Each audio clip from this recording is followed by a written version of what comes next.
baseball, look, there's a rainbow, so that's only good luck, right? A beautiful rainbow in the outfield here at Yankee Stadium. A beautiful pitching match as well as we get set for CC Sabathia and David Price. It's been that good. They're saying that the first pitch of the game is going to be about 7:30. So you got a rainbow, you got a game in about a half hour, you got a great pitching matchup, and most of all, after we take a quick break, we're going to go to the rainbows of our life.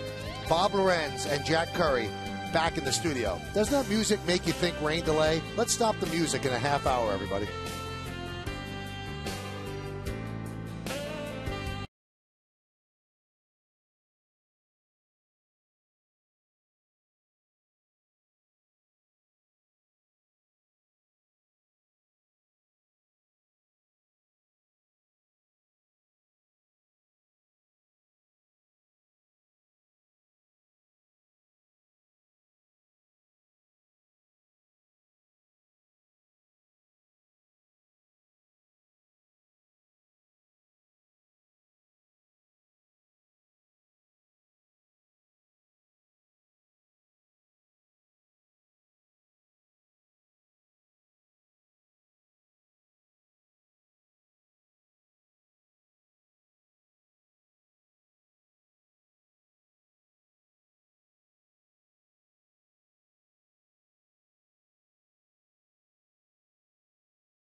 2 games of this 3-game set, looking for the sweep tonight. And when you look at the pitching matchup, it's a big-time pitching matchup. It's the New York Lottery pitching matchup. David Price will go for Tampa Bay, 7-3, 2.44. CC Sabathia, 7-2, with a 3.68 ERA. David, you've won the Cy Young Award, so you know good pitching. CC is the Yankee ace. Well, he is, and he's everything that the Yankees imagined when they signed him to the big deal. Actually, twice when he opted out. And CC, he knows how to make adjustments in midstreams. When he starts out getting the ball up and he gets hammered a little bit, he knows how to make quick adjustments on the fly. That's the key to the ace. Start getting that slider down and in, then you get the swing and misses on the bat, and then the fastball is always there for Sabathia. He's everything the Yankees want, and he is the leader of the staff. David, and these numbers tell the whole story. 19 wins, 21 wins, 19 wins, but he also goes deep into ball games, gives the bullpen a night off every night that he pitches, and I think the influence that he has been in this clubhouse, a great signing by the New York Yankees. And right now, the Yankee pitching staff has been a strength. Johnny Holstaff has been unbelievable. Of late, the numbers jump out at you. David Cohn's going to try to make sense of it all right here when we come back on Yes.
You're watching, yes, the Yankees Entertainment and Sports Network.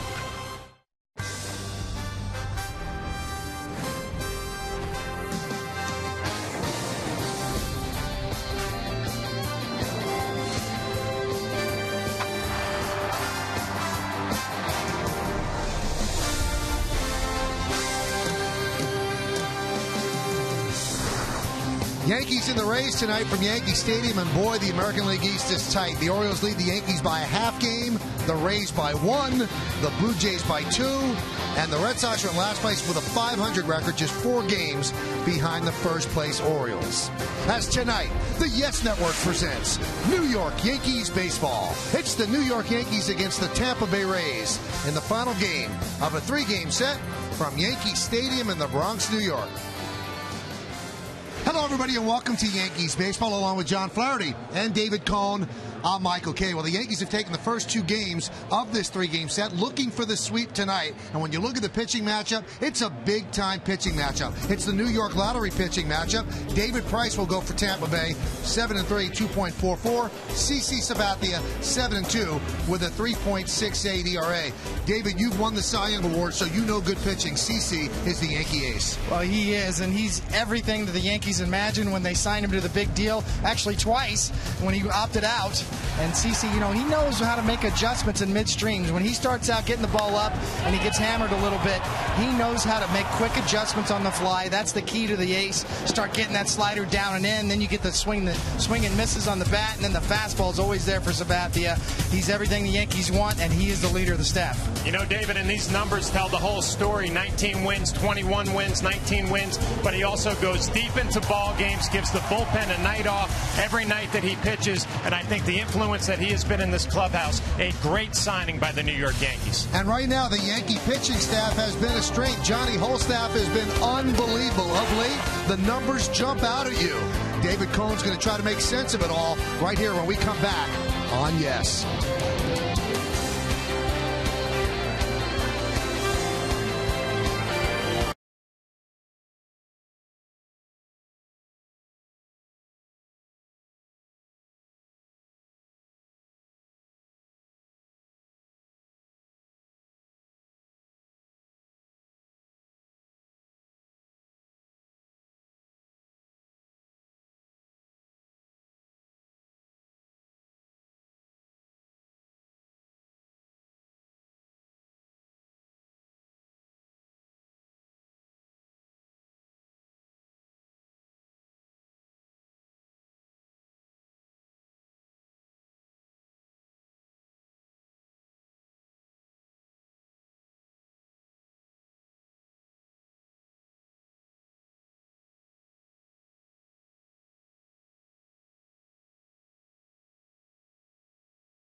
And Yankees baseball means good starting pitching of late. Take a look at the last 3 starters. Hughes, his first complete game, 9-inning complete game. Andy Pettitte was great, and Ivan Nova pitched into the 9th inning yesterday, and they all pitched very, very well.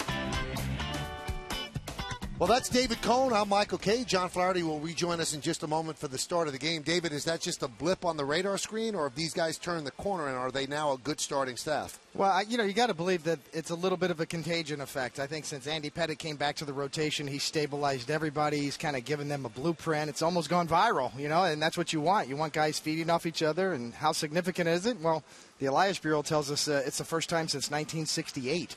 When Mel Stottlemyre and Al Downing and Stan Bonson were part of the Yankee rotation, that they had 3 consecutive starts like this with less than 1 run given up. Now, are pitchers jealous if somebody has a good start? Do they also want to follow it with a good start? Does it serve as an impetus for the next guy? I think it does. It's much easier to be the continuer, continue a good streak than it is to be the stopper, and that's why aces are paid a lot of money to be stoppers like CC Sabathia, but he'd much rather be the continuer and keep that streak going tonight, and Sabathia has been on a roll too as well. All right, it's a great matchup tonight, CC Sabathia against David Price. So David Price has to try to be the stopper, and CC, as David said, has to be the continuer. When we come back, lineups, first pitch, baseball, coming up next on Yes.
By the professionals in your Tri-State GMC deal. Why just go when you could go pro? And by Dunkin' Donuts, America runs on Dunkin'.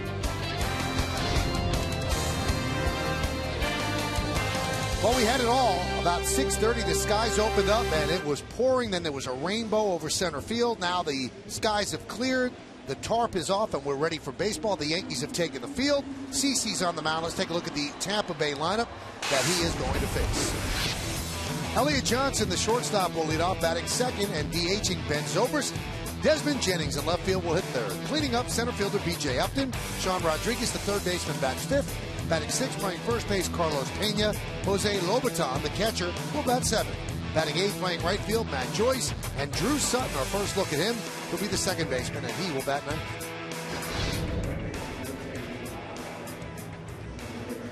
Look at the big fella.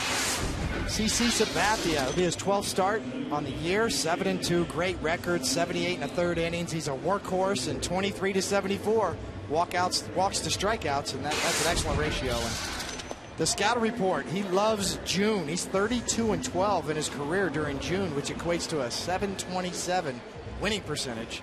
And solo shots, 9 out of the 10 home runs he's given up this year have been of the solo variety, and of course the one that wasn't was opening day. It was the grand slam he gave up to Carlos Pena. And what's doing? Well, with Chris Stewart behind the plate, Sabathia is 7-2 this year with a 3.12. Joe Girardi says that maybe he doesn't like personal catchers, but looks like this is a pretty good matchup. Let's take a look at the Yankee defense behind CC, and it's brought to you by your Mercedes-Benz Tri-State dealer. Nix, Granderson, and Swisher left to right in the outfield. Infield, A-Rod, Jeter, Cano, and Teixeira. That's third to first. The aforementioned Chris Stewart behind the plate, and Karsten Charles Sabathia is on the mound. David Price making his way in from the bullpen, and he will be the opposing pitcher for the Yankees. And that's what we're waiting for, is David Price to make his way to the dugout. He's about 10 yards away, and then we're ready to roll. Elliott Johnson digs in. The big left-hander is on the mound as well. Crowd settling into their seats. Hope you enjoy this one, and let's do it here in the Bronx. First pitch is bunted foul, and we're underway.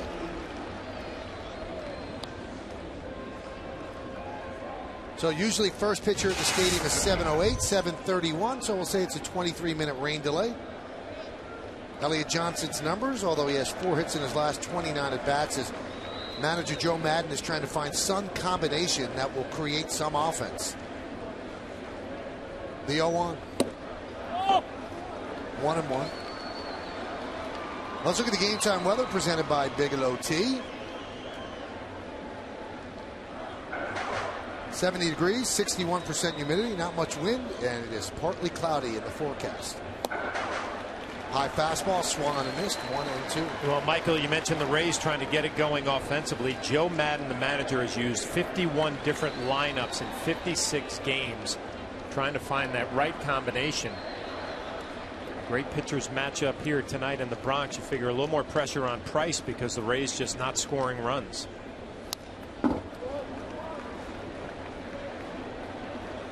They have not had Evan Longoria since May 1st, and that has hurt them. With him, they're 15-8. Without him, 16-17. With him, the team hits .254. Without him, .218. And they score about a run fewer per game without Evan Longoria. 1-2. Strike three. Elliott Johnson down. Well, it's a good sign early. Look at that target Stewart's given in off the plate, and right there it is. It kind of shaves the front edge of the corner, and Johnson probably swung as well. You can see such a comfort level with Stewart behind the plate, David. You said watch where he's setting up, down and in. It just painted his glove. These guys have worked so many games together now. It's almost like they're on the same page mentally, but knows exactly where to put that glove for a good target. Here's Ben Zobrist, 1-0. Zobrist is hitting .199. And most of that's on the road. He has 15 hits and 100 at bats at home. So he has really struggled. He's a better player, a better offensive player than that. Popped up. Long run for Swisher. Leans in. And just misses the baseball. Cano saying you should have jumped in. Well, you get nervous anytime you see an outfielder close to the wall. There is some padding there, but you're worried about Swisher going into that pit there. He comes up smiling, always a good sign.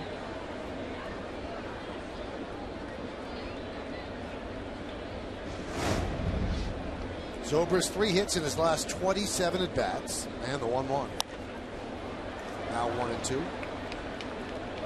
You watch Zobrist in those first 2 swings, David, and you've talked about in this series how he's been so patient early on this year. He's being a little more aggressive tonight from the right side, but a really abbreviated keep your head down on the ball swing.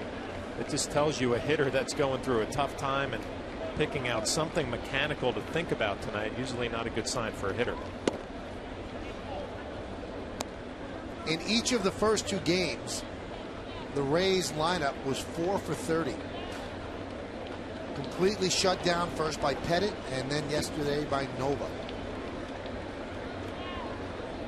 2-2. Just got a piece to stay alive.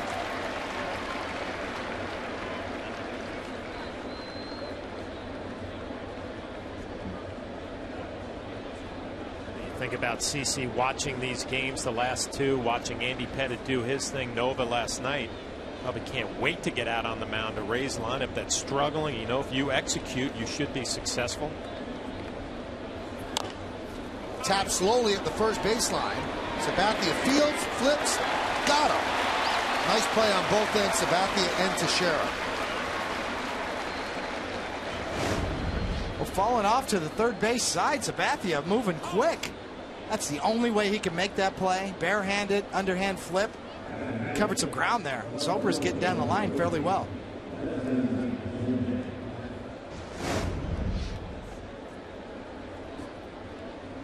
Here's Desmond Jennings. They moved Jennings down from the top spot to the number 3 spot in the lineup. 34 games he's played, 30 of them have been leadoff. I got a good chunk of Chris Stewart. And he's smiling. You missed that, John? You know, these never bother me. I was lucky. You know, all the talks of concussions now with the foul balls off the mask, and that got him off to the side, so looked a lot worse than it actually was. Yeah, part of me misses it. The 0-1. Kind of a wave through that high fastball, 0-2. Well, the Rays were happy to see Jennings come back. First game of this series. Gives them a little more speed in the lineup. Again, Joe Madden mixing and matching, moving into third tonight, trying to get some production.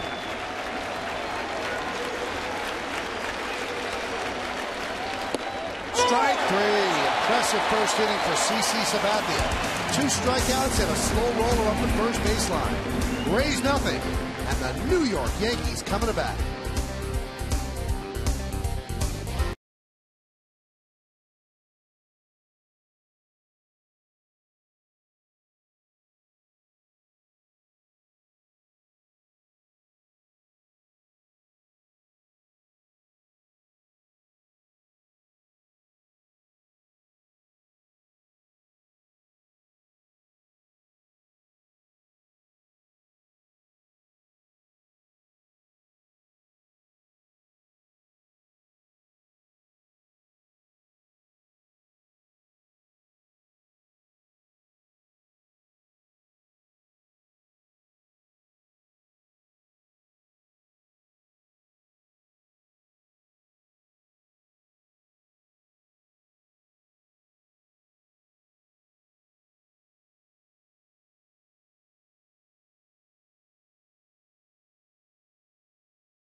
Will take his turn against the Yankees. Let's take a look at their starting lineup, presented by Lexus. The captain, the shortstop, Derek Jeter, leads off. Curtis Granderson in center will bat second. Batting third, playing first, Mark Teixeira. Then it's Alex Rodriguez's turn in the cleanup spot.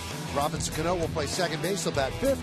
Batting sixth, playing right field, Nick Swisher. Andrew Jones, the DH, will hit seventh. Jason Nix gets to start in left field. Who's going to hit eighth? And batting ninth and catching, Chris Stewart.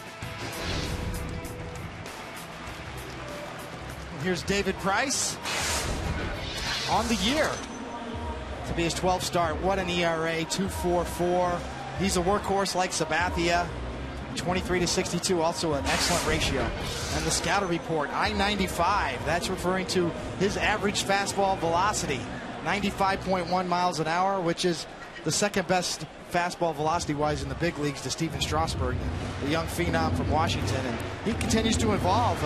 He used to throw about 75% fastballs. Over the last 3 years, that's down to about 60%, which means he's throwing more changeups and more secondary pitches. And, you know, that was his knock on him when he first broke in, was can he pitch, or how good are his secondary pitches? And he's showing that they are getting better. And short porch, well, he's only given up 3 home runs to left-handed batters all year, and it was right here with the short porch at Yankee Stadium.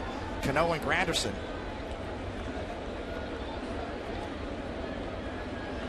So Price will deal with Jeter. These two are forever hooked up in history, as Derek connected against David Price for his 3,000th hit. Connected for a home run. Derek hitless in his last 10 at-bats. It's averaged down to 323. There's got to be a certain amount of pressure on a guy like Price. Great pitcher, but he knows he really can't allow runs. I know that sounds like hyperbole, but the way his offense is not producing, and with Sabathia off the mound or on the mound, can you really afford to give up even 2 runs? 3 runs would seem like a huge amount. You know, I mentioned CC watching the last 2 games. Price has had to watch it all year with his club, struggling to score runs. It's impressive. He's got, what, the 7 wins already with a lineup that does not really give him a lot of run support.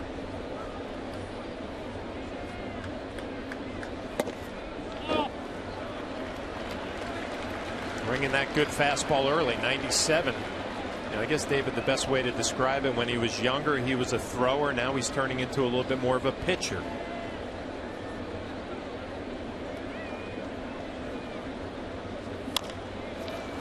Chop toward third. Sean Rodriguez on away. Let's check out the Rays defense, brought to you by your Mercedes-Benz Tri-State dealer. Jennings, Upton, and Joyce left to right in the outfield. You already seen Sean Rodriguez at third, and it's Elliott Johnson, Drew Sutton, and Gold Glove winning Carlos Pena at first. Jose Lobaton is on, well, behind the plate. On the mound is David Price.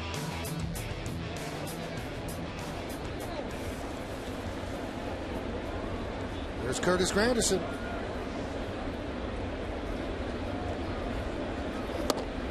Oh, 98 miles an hour. Feeling it early on. He'll throw a cut fastball, a curveball, and a changeup to go with that 98-mile-an-hour fastball.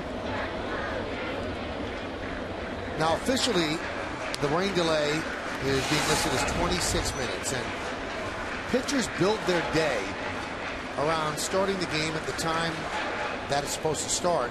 So much so, we were in Detroit, and Justin Verlander had to wait 8 extra minutes because of a retirement ceremony for Maglio Ordonez, and after the game said that that was a problem, that set him back just a little bit and got his rhythm off. Didn't seem like it affected CeCe. Well, yeah, that's the thing. I mean, when you're the home starter, you get hot and you're ready to walk to the mound and begin the game. And if you get pushed back, 10 minutes after you've already heated up, it can affect you. Swung on and missed. Granderson down on strikes.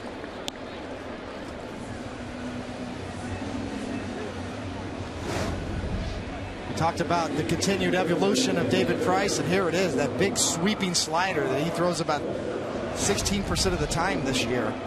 And that's a pitch that we didn't see from him when he was a rookie and he first broke in.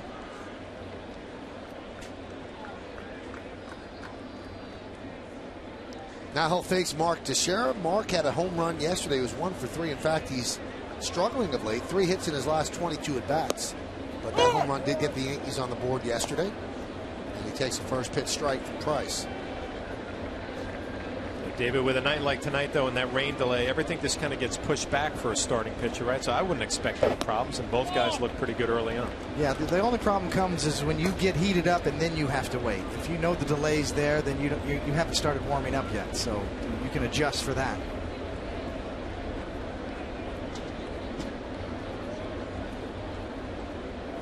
One. 2-1. They're actually talking to each other. He's hanging up.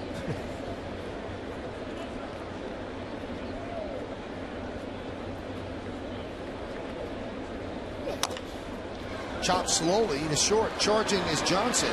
Bobbles. Fires. Not in time. We've been telling you this entire series about the shoddy Tampa Bay defense, and you see some of it right there. That should be an error. And they're going to give Johnson another error. He made a big one in the first game of the series in the first inning. Has trouble coming up with the handle, and Mark Teixeira hustling down the line will beat it out. But a possibility of an infield hit, but they give him an error. Another good look on Yesmo. Tampa Bay's pitching staff has allowed the fewest earned runs in the American League, 192. But the Tampa Bay defense has allowed the most unearned runs, 31.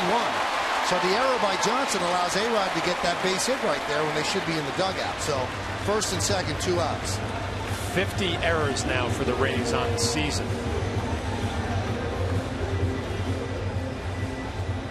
Second most in the American League, behind Baltimore. That's got to drive Joe Madden crazy. I mean, as good of a pitching staff as he has, you cannot afford to give the other clubs extra outs, especially in this division. That's not all on the pitchers or on the defense. When unearned runs also are on the pitcher after the error's made. You've got to pick up your infielder. You've got to limit that damage. And a lot of people look at that stat and that graphic. It's very telling. But you know what? The pitchers deserve some of the brunt of that as well. If a guy makes an error behind you, you need to pick him up. Yeah. You need to make a pitch and get out of that and not give up those unearned runs. Cano with a modest 4-game hitting streak comes up with runners on first and second. 97-mile-an-hour fastball off the outside corner, 1-0.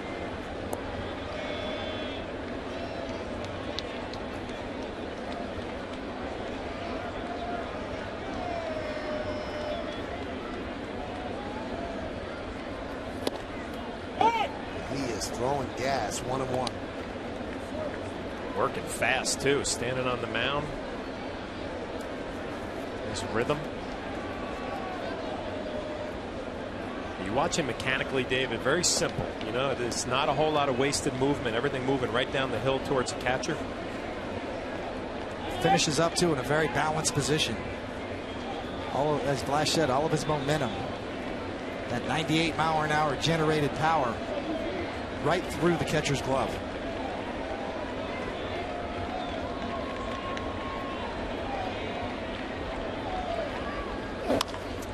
Ground ball. Diving stop by Elliott Johnson. Throws to first. Oh, he got him. Boy, did he make up for that error with a beautiful play at shortstop, robbing Cano of a base hit and probably an RBI. Diving stab, gets to his feet, fires a bullet. Nice stretch by Pena. End of the inning. Yankees strand 2, and Cano cannot believe it.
And B.J. Upton will lead off against CC Sabathia. So B.J. against CC, the initial offering in the second inning.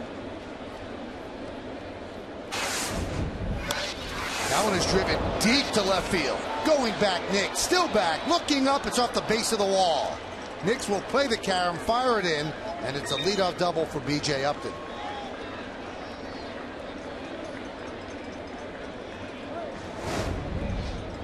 Well, Upton trying to get the Rays going here in the second inning, goes up hunting a fastball, and he gets one right out over the plate. Nix playing left field tonight. He's gotten his share of time in the outfield, does a nice job off the wall, getting it back into the infield. The high leg kick, foot down early, a nice extension for Upton. A great shot there. You can almost see how far the ball traveled, almost over home plate, and how quick Upton's swing and hands are. Sean Rodriguez taps it right back to Sabathia. Checks the runner, flips to first, one away. We talked about the Rays struggling offensively, and you get opportunities like this against CC. You have to execute. Not a good job by Rodriguez. As Joe Madden looks on, a look of frustration. Got to be able to hit a ball the other way and move up to the third base, try to manufacture a run.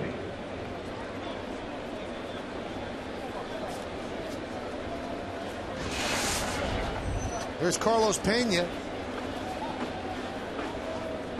He got to Sabathia in the first game of the year.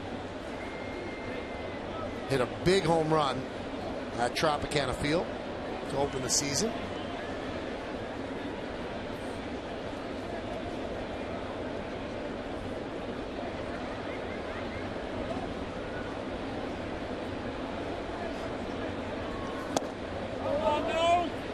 Let's check out the Home Depot hitter scouting report on Carlos Pena. You know, with Carlos Pena, you throw the batting average right out the window. He is all about production, 8-25, and he's a franchise leader in home runs for the Tampa Bay Rays, 152.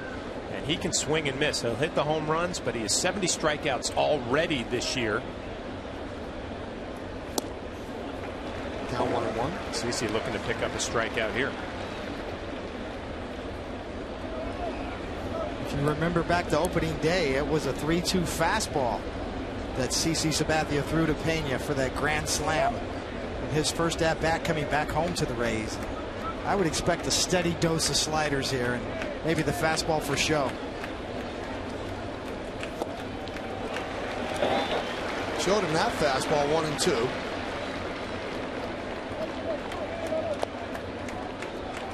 How about that? 112 plate appearances without putting the ball in play. Adam Dunn, who's having a pretty decent year, has 138 of those. You know, part of that is the walks. And Carlos Pena gets a lot of walks. 1-2. Swing and a miss. Got him on a breaking ball. And that is the 701st strikeout of his career. See Stewart setting up a way. It ends up down and in as Sabathia kind of gets around that breaking ball, but Pena reads fastball in.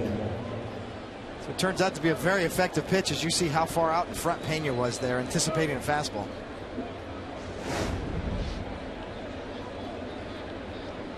So 3 strikeouts for Sabathia tonight. As we mentioned, 701 for his career.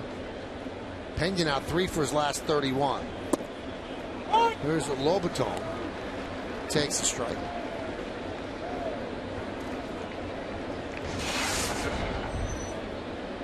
Jose Molina caught the first 2 games of this series, but he is 0 for 16 against Sabathia, so Lobaton gets a chance. Looped into right field. That's going to be trouble. It is a base hit. Rounding third and heading home is Upton. An RBI single for Lobaton, and it's 1-0 Tampa Bay.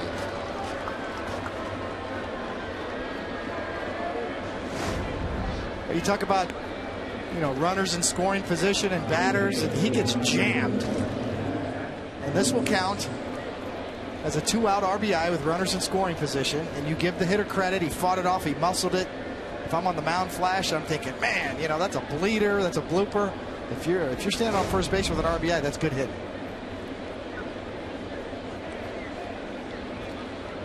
Here's Matt Joyce, a left-handed batter, hitting .284, dropped to number 8 in the lineup against the lefty Sabathia. 1-0.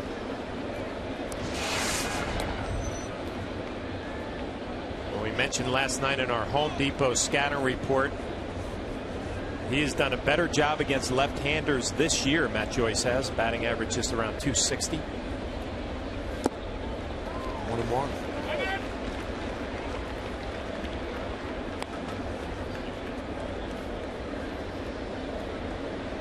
Once again, this Rays lineup just very aggressive, Flash. We mentioned over the first 2 games that they lead the league in first pitch swings. And for a team struggling to score runs, you think maybe they would reverse that a little bit.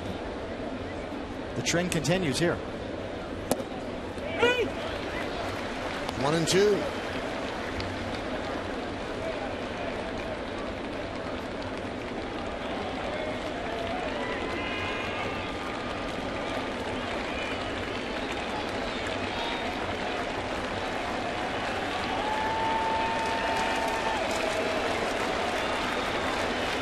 One, 2. 2-2.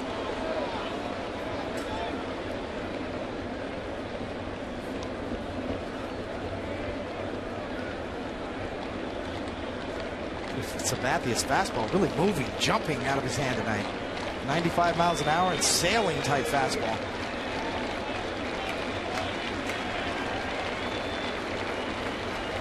Two.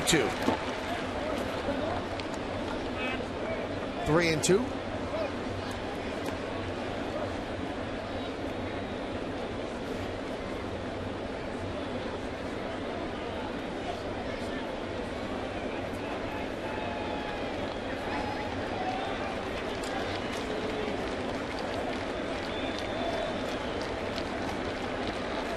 Runner will go from first.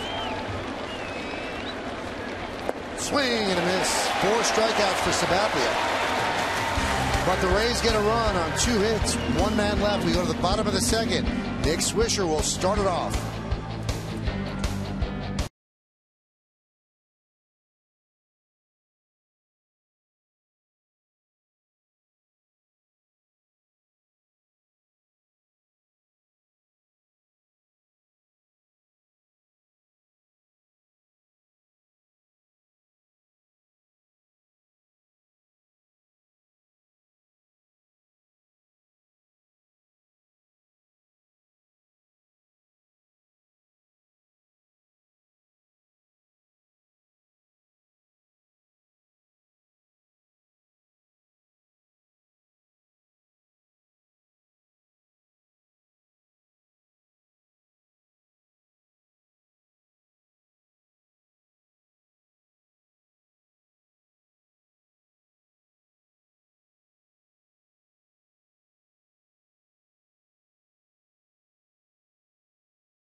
Question is, beside the Mets, which upcoming interleague matchup do you find most intriguing?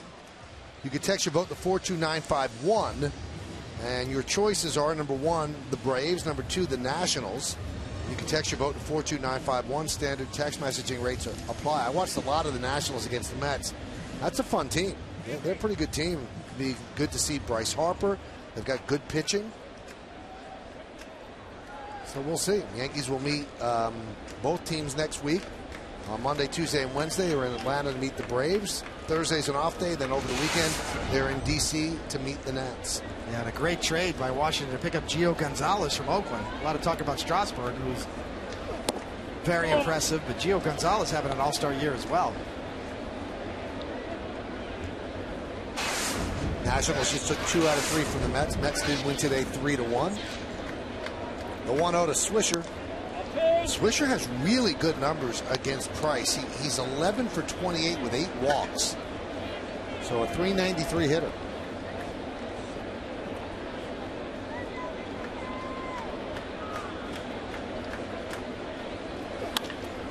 Grounded up the middle and through for base hit, so those numbers go up. He's now 12 for 29 against Price. Well, when you face a guy like David Price, I mean, half the battle is trying to get yourself an account where you can look for a certain pitch.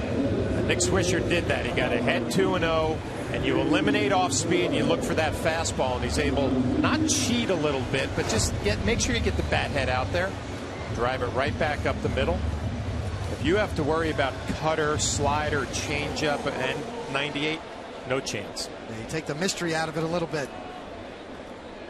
That single gives him a 5-game hitting streak. And here's a guy who could turn around a fastball, Andrew Jones. And he'll certainly get the opportunity against Price. Swisher leads off first, held by Pena.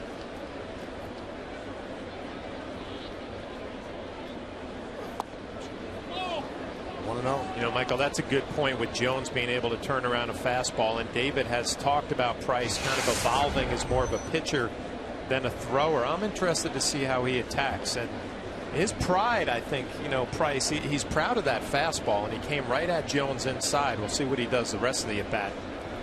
He's not going to shy away from throwing his fastball. Right there, 2-0.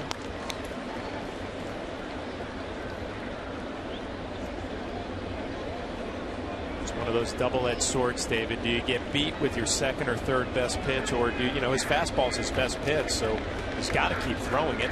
Well, certainly, first time through the order, you want to establish that fastball, but you know you get the feeling that he's got his run on the board.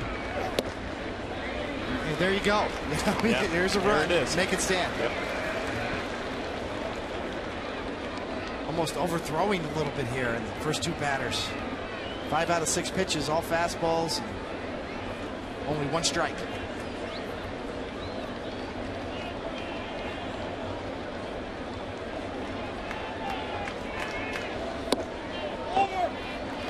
Missed upstairs, so 4 straight out of the zone to give the Yankees runners on first and second. Nobody out against Price.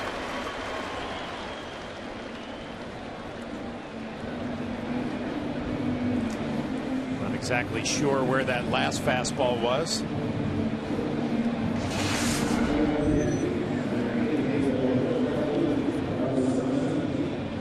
That brings up Jason Nix. This might be a spot where, with Nix coming up, you might want to bunt, but with Chris Stewart on deck, that's not the way you roll on this one. So we'll see what happens in this matchup with Stewart waiting.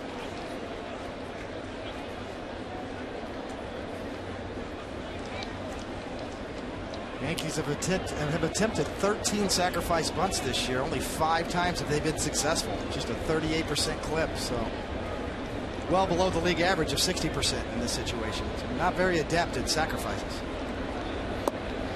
He shows bunt and takes a strike. I guess the thinking there is, and John, we've talked about it, Chris Stewart can't hit a fastball. Well, you know what? He's come up with some big hits for the Yankees. And if you look at the run that CC Sabathia gave up to Lobaton, I mean, it was a jam shot to right field, base hit, and RBI. I mean, Chris Stewart can put the ball in play. But for Nix here, not an easy assignment laying down a bunt against a guy who throws hard. So now he's down 0-2. All likelihood they lift the bunt now. You know, when you're taught in the college minor leagues about laying down a sacrifice bunt, make sure you get the bat head out, but more importantly, get a pitch down, especially a fastball. A guy like Price who throws this hard, if that fastball is above your belt, it's going to be tough to get it out in front of home plate.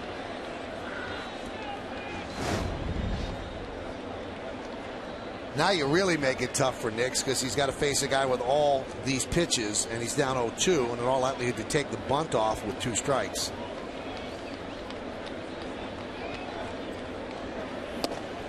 Oh.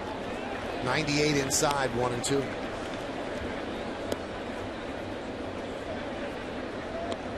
Paul Noward is the home plate umpire.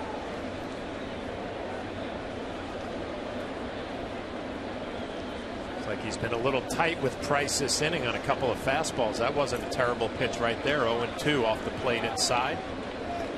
Seemed like Sabathia got one of those calls too in the first inning.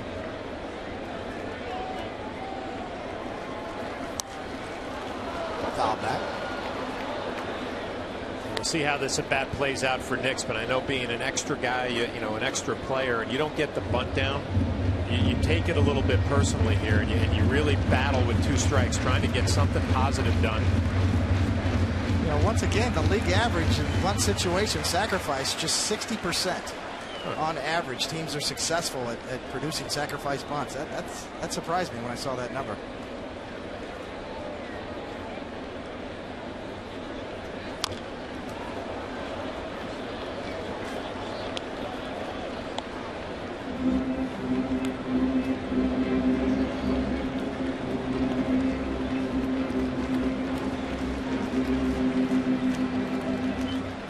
Weaver knew what he was doing. Let's call Kenny Singleton and see, you know. Sit around and wait for the 3-run homer. 3-run bomb. I guess when you have that Orioles lineup, it's a little easier to do that. It's a lost art, I'm sure now. You know, I mean, when we came up, you worked on it in the minor leagues day after day. Now it's swing the bat and get yourself to the big leagues. That one gets away from Lobaton. It kicks back out to Price. Andrew Jones stays at first. It gets away from Pena, but Swisher will stay at third. Swisher was able to advance from second to third, but Jones stayed anchored at first and was almost picked off. Well, it's an easier read for Nick Swisher on second base because obviously you're dictating the action. You see Price throw over to Pena, gets away.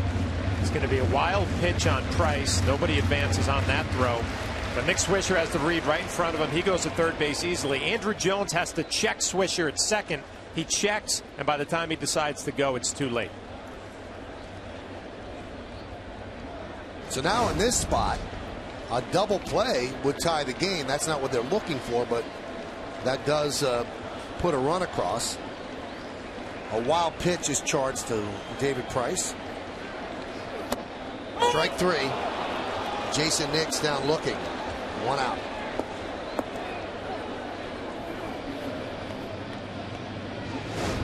Well, 97 miles an hour at the knees on the black.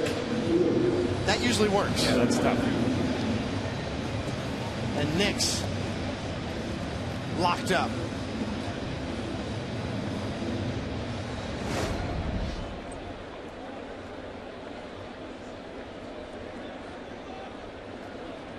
So now Price against Chris Stewart.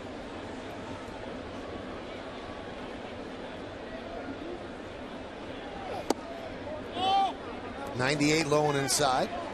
And now Nauert is getting it from the Rays bench, and he's exchanging some words with them. Well, there have been a couple of pitches in this inning that have been close and have not gone the Rays' way. You're Chris Stewart right now.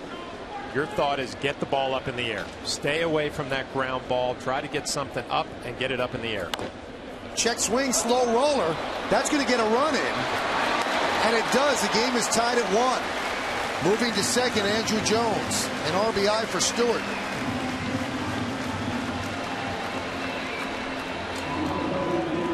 So that wild pitch looms very large. Well, you know what? To get runners in from third base in less than 2 outs, the luck factor comes into play.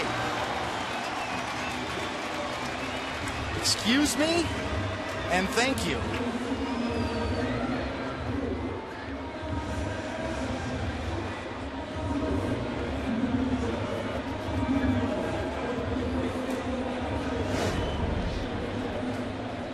Just another RBI. His 7th of the year. Back to the top of the order in Derek Jeter. Derek grounded out in the third and the first. Batting .450 this year against left-handed pitching. 27 for 60.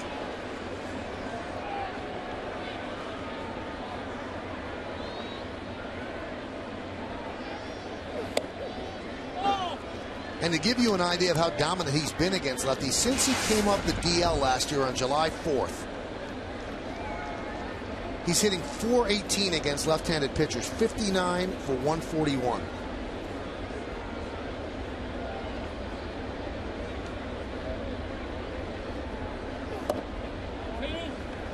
Two and 0. Derek has not had a hit in his last 11 at bats.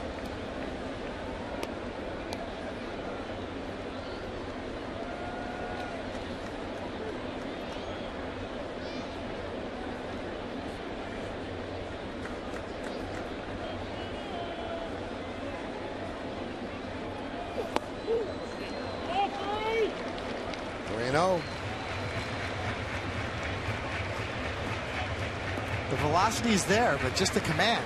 A little off this inning. Price clearly pumped up, trying to be the stopper for the Rays. They have a getaway day going to Miami after the game to play the Marlins. You can kind of see that look on his face, Flash. He's a little jumpy out there. Stuff's good, but just his command a little bit off. The Yankees trying to take advantage too early on to be talking about pitch counts, but 36 second. There's a strike, 3 and 1. Andrew Jones at second. Game is tied at 1.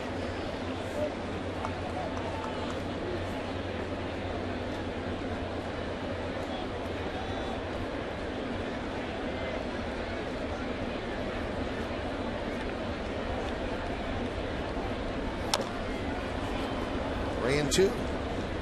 That's the thing that Price does so well, is even though he's a power guy and a four-seam guy, he gets it down in the zone relatively quickly. I mean, often rather. And he produces a lot of ground balls. His ground ball rate up over 50%, 56% of all the balls put in play off of Price are on the ground.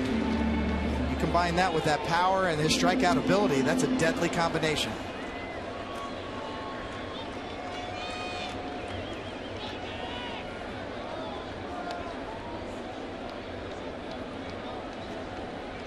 The 3-2. Jeter works a walk. A little frustration again. Another fastball inside. Does not get the call.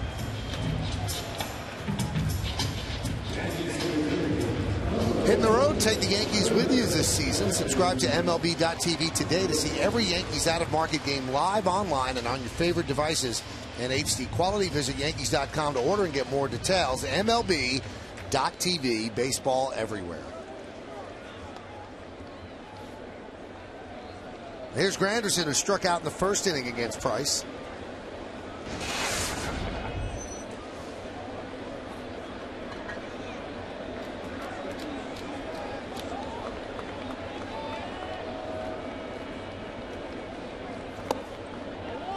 Breaking ball is low, 1-0. They are making him work. 40 pitches, and we're in the second inning.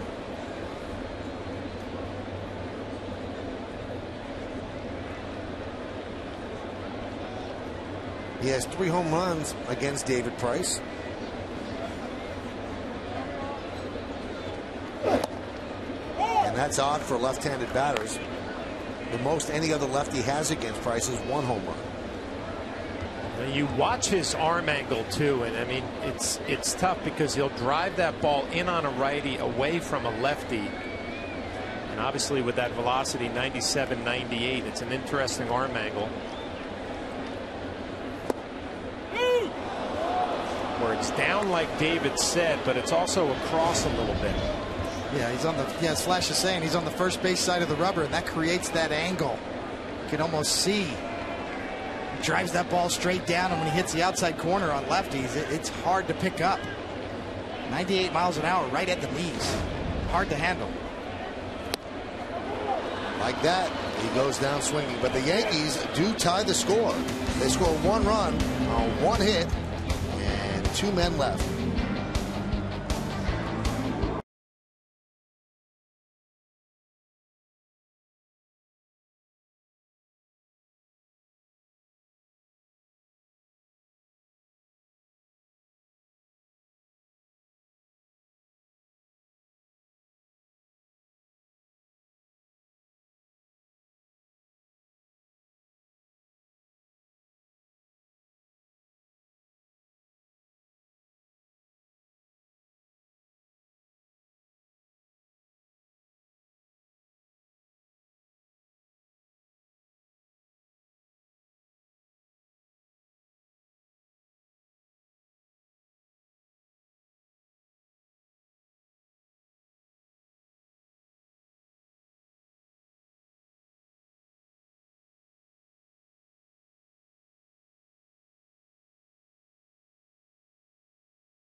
Rays won and the Yankees won. Drew Sutton will lead off against CC Sabathia.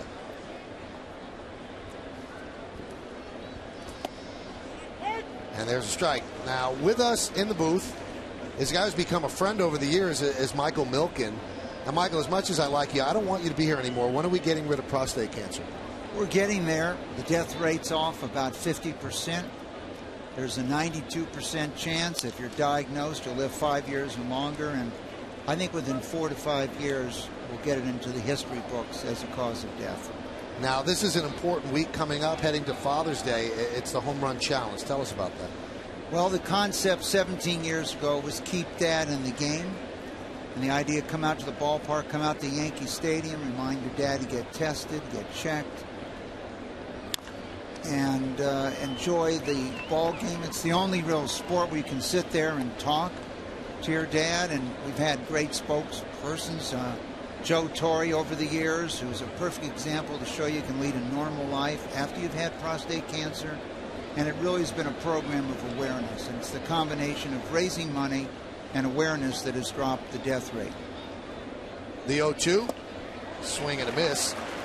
Now explain the Home Run Challenge to me, because the Yankees seem like a good team for the Home Run Challenge because they lead the major leagues with 83 home runs. The Yankees are a fantastic team, not a good team for the Home Run Challenge. And there's 75 ball games culminating on Father's Day the 17th.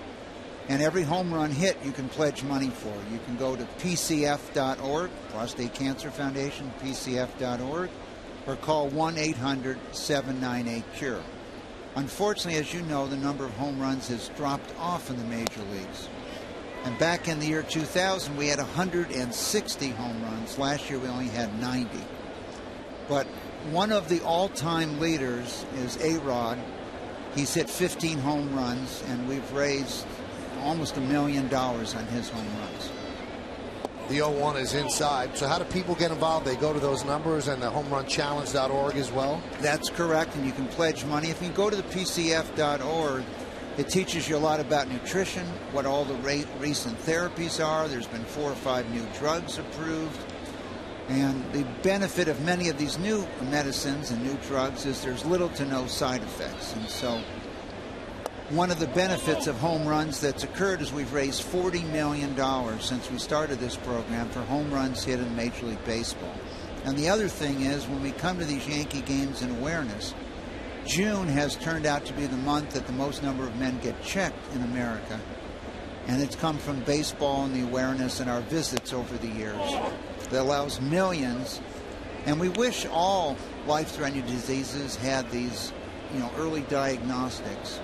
There's been a lot of discussion in the last year about should you take that blood test, shouldn't you take that blood test. What we know in America is that 92% of men live 5 years and longer because of early diagnosis. There's a ground ball to A-Rod. And he throws it over the head of Teixeira, allowing Elliott Johnson to reach and then move to second. Well, take another look. Alex looks like he comes up with it clean, and just the low arm angle comes up underneath it out of the reach of Mark Teixeira. So an extra out given to the Rays, and a routine ground ball. Michael, this seems like the type of disease, as you see the throw go over Teixeira's head, that if you go for the test, you're going to be fine. If you catch it early, it's not going to kill you. Well, not only that, there's a whole bunch of other treatments today, and so the discussions are, should you even get treated? Almost 30% of all men that are diagnosed, the therapy is to watch it, not have surgery, not have radiation. So when someone tells you that you've had prostate cancer, it doesn't mean that you need to go have surgery, radiation in 30% of the cases. And it's really a discussion with your doctor as to what the therapy. Now, what you can do is you can focus on improving your nutrition, losing a little weight, adding broccoli, Brussels sprouts, or cauliflower, maybe eating more cooked tomatoes, and things that we know for many men have proved to be beneficial in slowing the growth of prostate cancer. But that is the advantage. And many other cancers, colon cancer, if you catch it early, probably have 90-95% chance of a positive outcome. And you catch it late, it's very difficult. And with 1 in 2 men in America getting cancer. There's a ground ball up the middle. It is a base hit. Elliott Johnson rounds third. He is heading home. He will score. It's an RBI single for Zobrist, and the Rays retake the lead 2-1. So people think it's unique. You know, your next door neighbor's been diagnosed with cancer. Well, 1 in 2 men and 1 in 3 women. And 1 in 6 men will get prostate cancer diagnosis in their lifetime, but 30% of those, they'll never have to do anything. And 70% you'll figure out what's the right therapy to deal with it. And it's a simple test, right? It's a blood test. Yes, and the money that's been raised from this home run challenge, sometime in the next 6 months, there'll be an announcement that the test is going to switch to a simple urine test. It'll be a urine DNA test that'll even be more accurate and give you a lot more information. And that has been the result of these home runs that have been hit. You know, we were hoping our player rep, Curtis Gunderson, was going to hit a home run in the bottom of the second with 2 runners on, but that just didn't happen for us tonight. And I see you got the sharp-looking lamp blacks, right? It says keep Dad in the game. That's correct. That's correct. And we know that you want to wear that on Father's Day when you're broadcasting the game. Just like you're going to wear your blue wristbands and etc. All the umpires, all the players will be out there on the field. And as it relates to the Yankees, almost all the money we've raised has gone right back into New York. The phenomenal medical centers here, whether it be Memorial Sloan Kettering, NYU, Columbia, Presbyterian, Cornell. That one is driven to left field. And Jason Nix can't get there. The ball's up against the wall. Zobrist is at third, and they're going to hold him up as Desmond Jennings with a double to put runners on second and third, still 1 out. It's another fastball designed to be down and away, and you see it drift right over the heart of the plate. Desmond Jennings just drops the barrel of the bat, laces it just beyond Jason Nix's glove, and the Rays have got some business here. Second, third, 1 out. And that's going to bring up B.J. Upton. Last time up, he doubled to left center. So the Yankees play the infield back. They'll give up a run on a ground ball. This all started with the Alex Rodriguez throwing error. So it's 2-1 Rays, and they're looking for more. If they get more, they'll even seem like more than it actually is because you have David Price on the mound. There's a strike. Michael, I'm wondering, and I've asked you this in the past when you've been on with us, cancer has touched us all, and we've lost loved ones. It's an insidious disease. In our lifetime, do we eradicate this disease? I think it becomes a chronic disease, and for so many cancers, testicular cancer and others, there has been a pretty much solution, or we could call it cure, today. And I think what people don't recognize is the #1 economic stimulus for the last 100 years in America has been medical research. The extension of life, the doubling of life expectancy on the planet, increasing the quality of life. And we've estimated that it's worth almost $60 trillion to the U.S. economy to eliminate cancer as a cause of death and suffering. And as you've said, you can't find anyone that hasn't had a loved one, a mother, a father, a brother, a co-worker who hasn't been affected by cancer.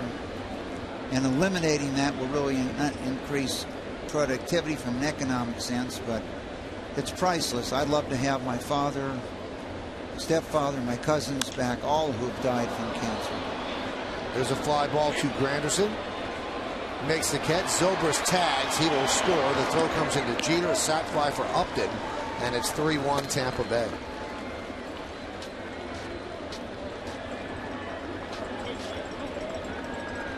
You know, if you live long enough, pretty much heart, either things related to heart or cancer are the major causes of death as you get older.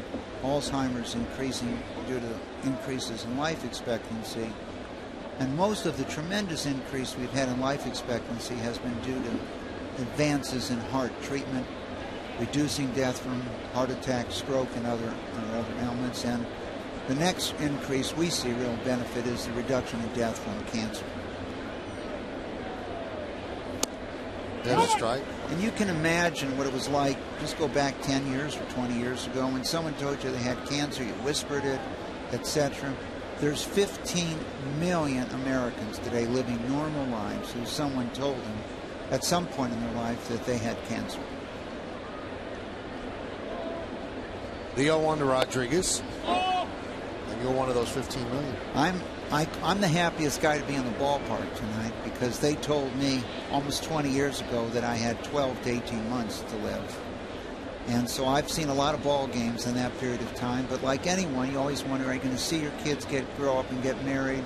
Are you going to see your grandkids? And this period of time, all my children have been married. I've now got 6 grandkids, 5 and under, who will be with me on Father's Day at the game. And it really brings home the meaning of the quality of life and the research that goes on. And there is no city in the world that has more research going on in cancer than New York City, and the benefits of living in this great city. The 1-2 to Rodriguez. Fouls back. You're going to hit a lot of ballparks during this tour, right? 19 ballparks. We had Joe Torre joined us today in Philadelphia with Paula Bill, and she got to dance with the Philly Fanatic in Philadelphia. We don't have a mascot here with the Yankees for her to dance with tonight. She can come up and dance with David.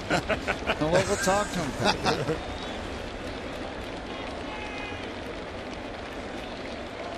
And the 1-2. High fly ball. Deep left center. Nick's back. Still back. And he'll make the play. Michael, thank you. And let's see some home runs. Thank you very great. much. And I want to thank the Yankees for all they've done.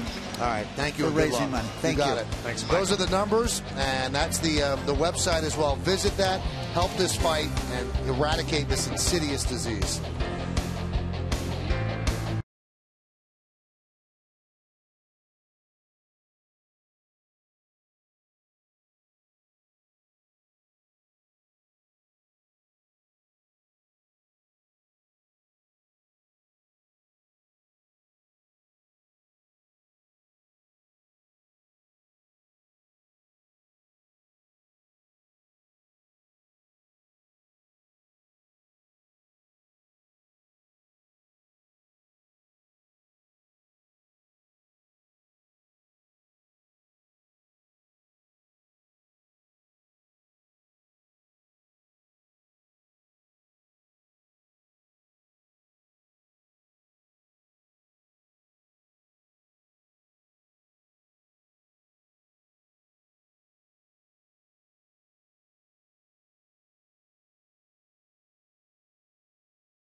Sandberg in theaters June 15th, and by Pepsi Max. 0 calories, maximum Pepsi taste.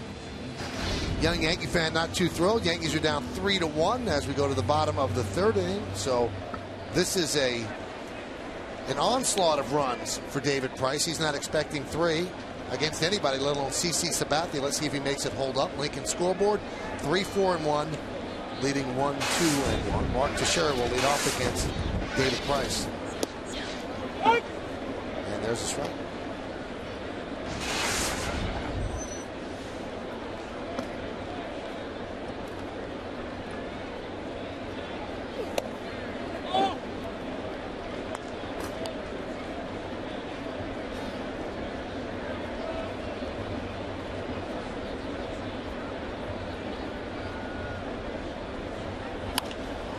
Hammered down the left field line.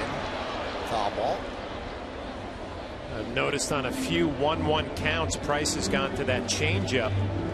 Very common count to throw a changeup. Not his best pitch. He seems to drop it in there in the 1-1 count. And Mark Teixeira, you're looking for 96, 97, or 98. You get 85. You're going to be out in front a little bit. Can't keep it fair. I wonder if the Yankees may be sensing a little pattern on that 1-1 count.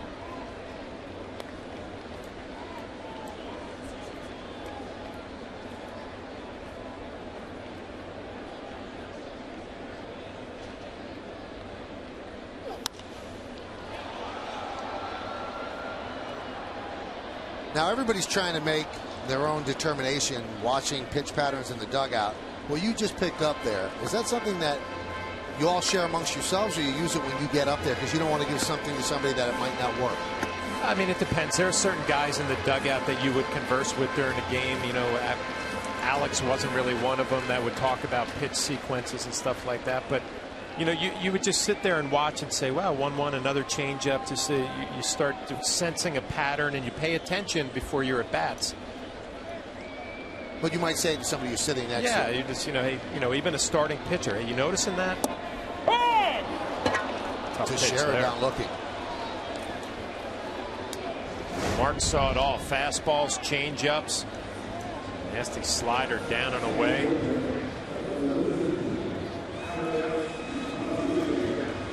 Got a plenty of plate. You want to know if David Price is fired up or not? He wants this game. He wants to be the stopper tonight. He's trying to get it going. He knows he's got 3 runs on the board to work with.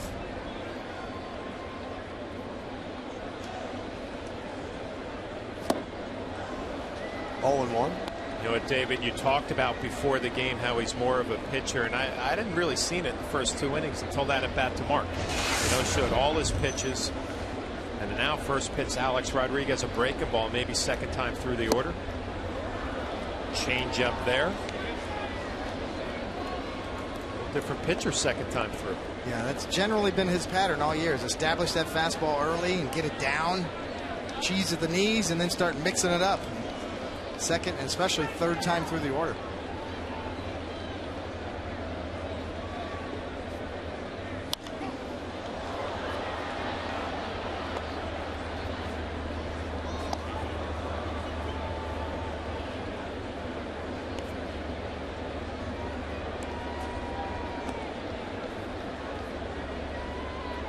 (3-1) Tampa Bay. They're trying to avoid a sweep at the hands of the Yankees. Alex singled in the first inning. And the 0-2.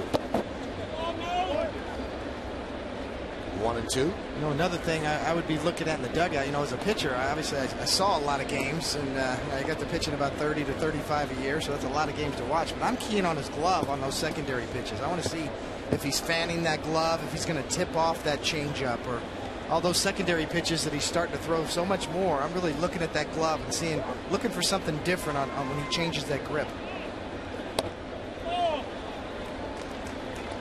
know, if you can pick that up early, then you know what's coming. You know, if he's tipping his changeup, and I'm not saying that he is, but that's what I'm looking for, and that's what I would be discussing on the bench with other pitchers sitting next to me, or even hitters if they're interested.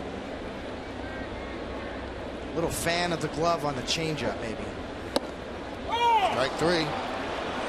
Alex down looking. 3 strikeouts in a row for Price. Well, no fan of the glove, just a fan of the batter. He finally gets a call on the inside corner. This one right at the belt.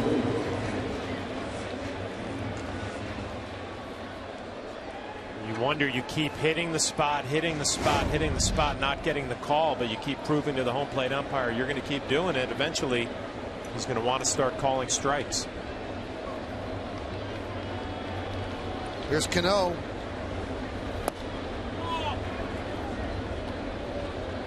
One and 0. Cano robbed of an RBI in all likelihood in the first inning. Nice diving play by Elliott Johnson with runners on first and second and 2 outs. Grounded to second. Drew Sutton, and a 1-2-3 inning for David Price.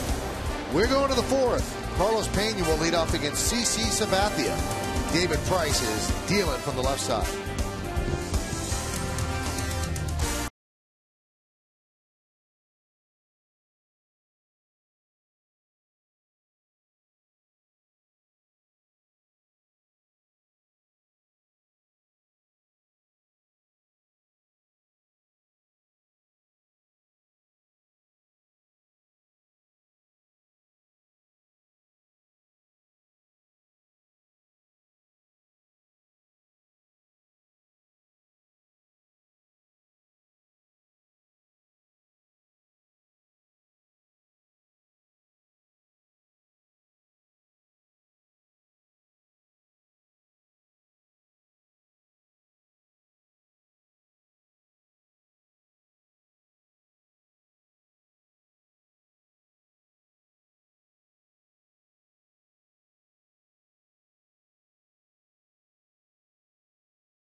Tampa pitcher to win more than 13 games in a season from 1998 to 2007. Only one, huh? Only one? Wow. Well, those are rough years for the franchise. I have an idea.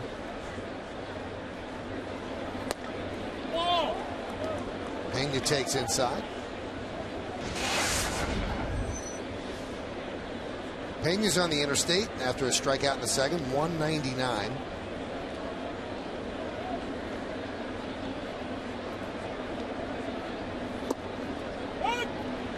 Strike on the outside corner, 1-1. The Rays are 17-14 against the American League East. That's a good record. Trying to build on that tonight. You want to have that good record against your own division because you play 18 games against each team. Check swing. And there's a different dynamic this year because in the past couple of years you could almost sign up for, okay, we'll go 14-4 against the Orioles. At worst 13-5, but the way the Orioles are playing now, I don't know if you could sign up for that easily. Swing and a miss.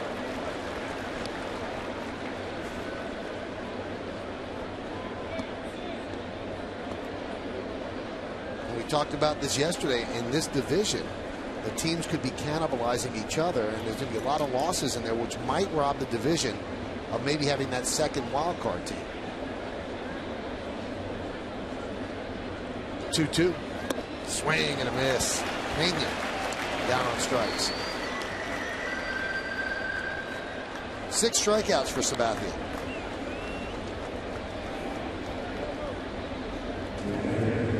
He's had a good slider, Flash. You know, he's really got burned on that fastball. You know, in the last inning especially, all the hard hit balls off of him are kind of sailing fastballs trying to go away that have gotten over the middle, but that slider is tight and quick tonight.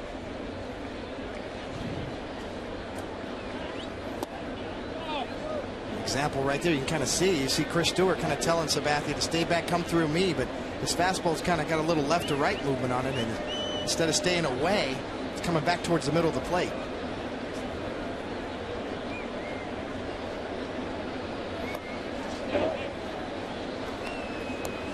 You see Chris Stewart there with the whiteout on his fingernails. Gives CC a better chance to see the sign. One thing I love about Chris Stewart is look at him put that target right there and hold it. Just keep the glove right there. Long toss of the bat, a swing and a miss.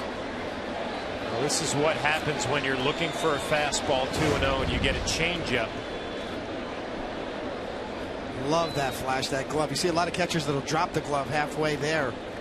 Chris Stewart given a good target and a good location, and there goes the bat. Now, were you a guy who locked in on the glove the whole time through your windup, or did you peek away and then pick it back up? I would peek away and pick it back up, and when I did pick it back up, I wanted to see it. You know, some catchers just by habit will give you the target and then drop the glove and then raise it back up in order to catch it. You know, I didn't like that. Yeah, I was actually taught when the pitcher looks away to relax your hand down and then re-present the target. Base hit to left field. So Lobaton is 2 for 2.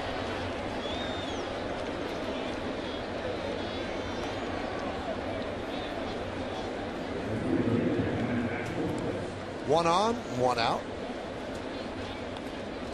There's a shot of the Mohegan Sun Sports Bar situated in center field here at the stadium. The Mohegan Sun Sports Bar is a great place to gather and enjoy the game.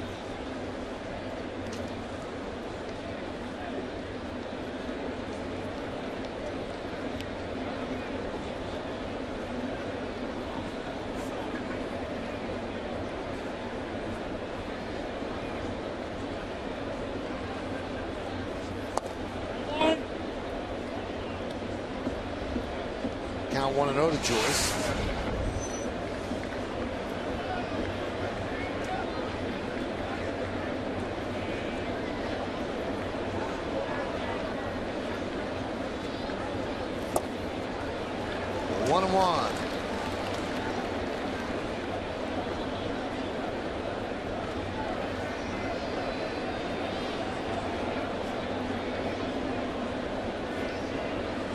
Matt Joyce, one of the better offensive players this year for the Rays, dropped down obviously with Sabathia, the lefty, down to 8 in the batting order. Base hit, right field. Swisher comes up throwing. Robiton will stop at second. First and second, one out. Let's get the feeling what's going on here, David, because I agree with you. I watched CC pitching in this game, and I think he's got better stuff than what he's doing. Location missing a little bit. 6 hits given up, and more importantly for him, the pitch count elevating a little bit. It's all on the fastball, too. After Joyce has swung and missed several sliders, he tries to bury a fastball inside on that corner, and it just drifts over the plate again. It's got good velocity. It's just his fastball sailing on him a little bit towards the middle. Sometimes it's wrist position. Sometimes you off-center that 4-seam fastball.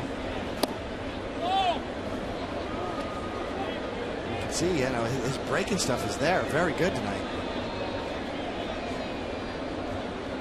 Number 9 batter Drew Sutton takes a pitch outside.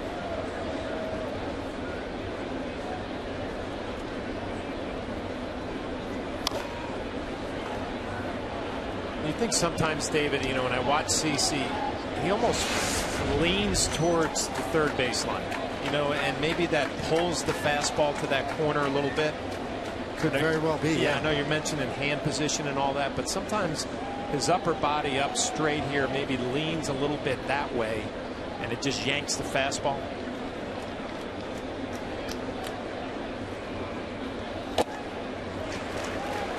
One and two. You know, that's part of it, and it looks like that some of those fastballs are sailing. Now, he doesn't have as much problem on this side of the plate. He's thrown several good fastballs in to right-handed batters, including a called third strike. It's the other side of the plate that he's having trouble, you know, sort of locking in that 4-seamer to stay away from a righty or into a lefty. Driven out to deep left field, giving chase is Nix on the run. He can't make the play. It's a fair ball up against the wall. 1 run scores. Here comes Joyce.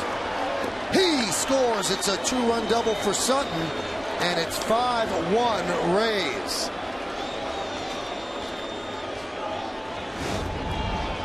We'll take a look at this slider from CC, and it's down and in.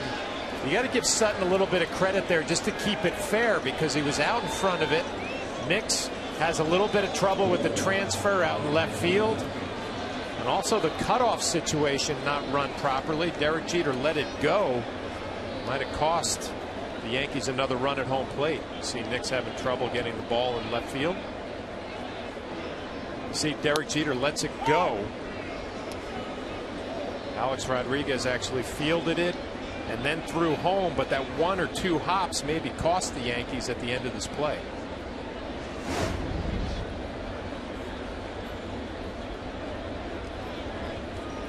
Three RBIs in the bottom third of the order for the Rays, and so far 2 runs scored in the bottom third of the order on a team that doesn't hit very much. In fact, they've hit 167 as a team over the last 10 games, but they have 7 hits against Sabathia.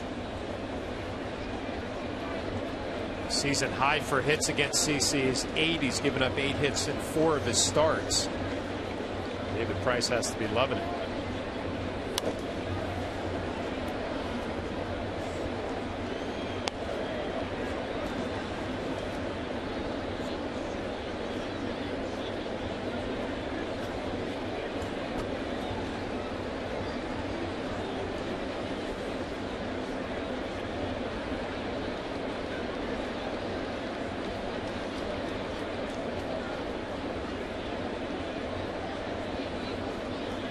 Swing and a miss.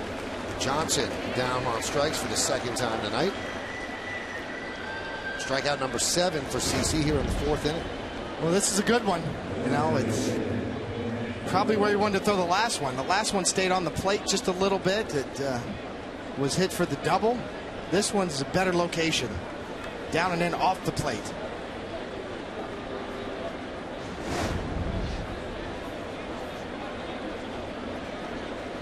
There's Ben Zobrist. And a strike.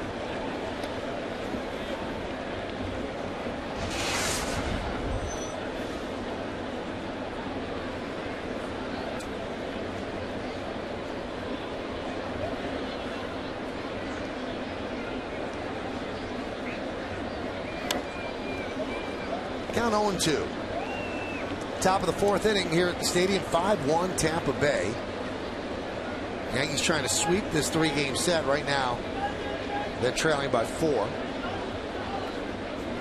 This is Sabathia's 12th start of the year, but just the 5th start he's had on normal days rest. Just 1-2 with a 4.33 on those normal days rest. Sabathia gets an extra day rest. He's 6-0 with a 2.98 ERA.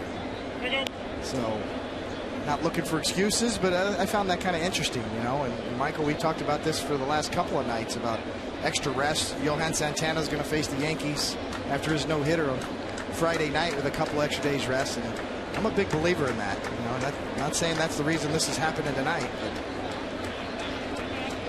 but Sabathia has been much better this year with that extra day's rest, and a lot of times that's due to off days. It's just kind of comes up naturally. But just the 5th start he's had with just 4 days rest, a normal day's rest tonight.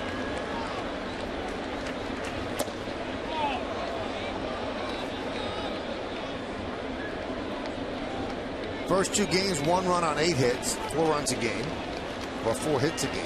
5 runs and 7 hits tonight. So stark contrast against Sabathia.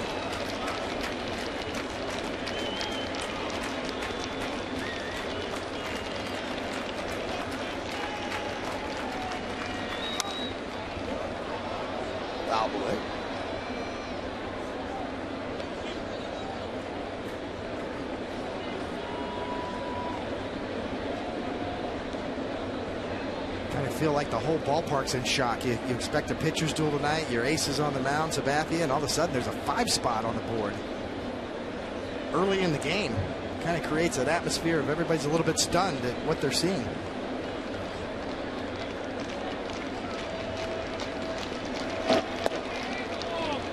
Count 3-2.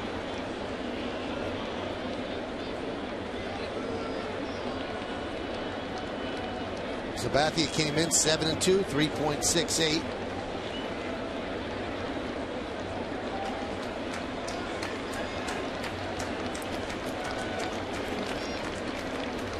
Swing and a miss. So 8 strikeouts in 4 innings, but still 2 more runs for Tampa Bay. We go to the bottom of the 4th. Nick Swisher will lead it off.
Quiz, who was the only Tampa pitcher to win more than 13 games in a season from 98 to 2007. John, you were there for some of those years. Who was it? Rolando Arroyo, is that right? Arroyo? Wow. Yes. See that? Yes, that would have been my guess as well. I know my Devil Ray facts. He made the All-Star team that year, I believe. Yes. Well, can the Yankees rally against David Price? They're down by 4, plenty of time. Nick Swisher, Andrew Jones, and Jason Nix. Rolando Arroyo, one of the great Cuban pitchers. You're kind of under the radar. You didn't hear much about, his story, like you did El Duque's and some of the other great Cuban pitchers that have defected.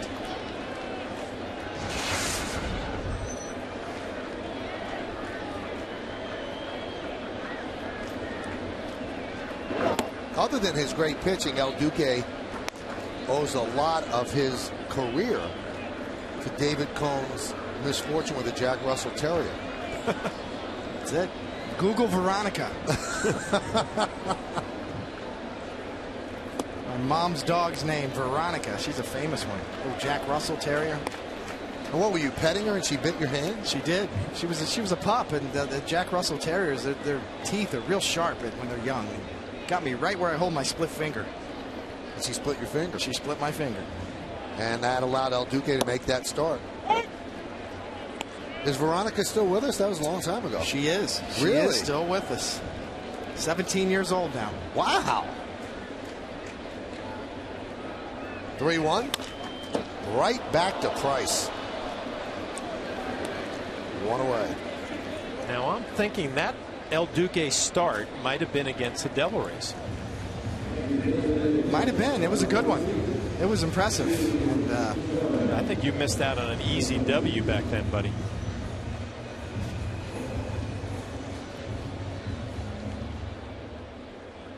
But the rest is history. El Duque came up. I'll never forget that conversation, Michael, that Joe Torre and Mel Stottlemyre had with me. We got this guy El Duque we want to get a look at. Boy, did we get a look. So they told you to go pet Veronica.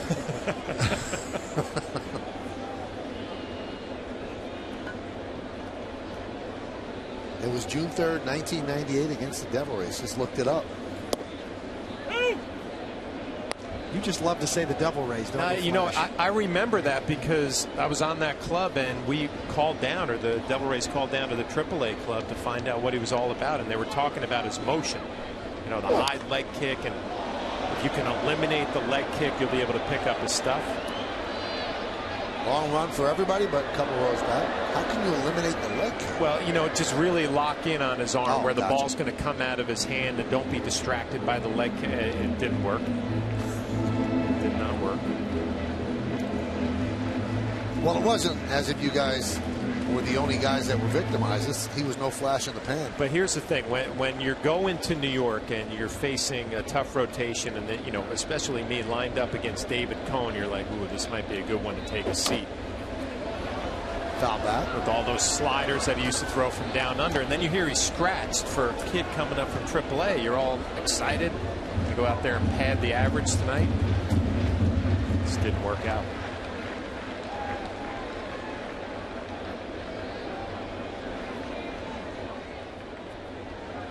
It's never good when a kid has a nickname El Duque. You don't get that for nothing.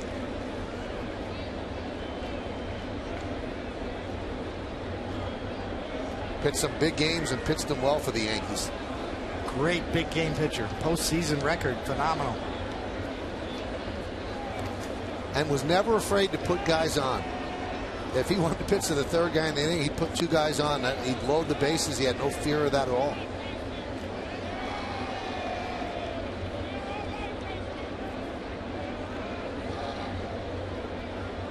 Lucky enough to catch him at the end of his time with the Yankees second time around, and he didn't have 100% arm strength, but he had a lot of heart, and that's what he pitched with. Strikeout of Andrew Jones. 2 away. There's that changeup, as Flash said. He starts to mix it in more and more, and that's the best one we've seen tonight. And we noted how good a fastball hitter Andrew Jones is. This is how you counter it. Down and away with the soft stuff. Jones completely fooled.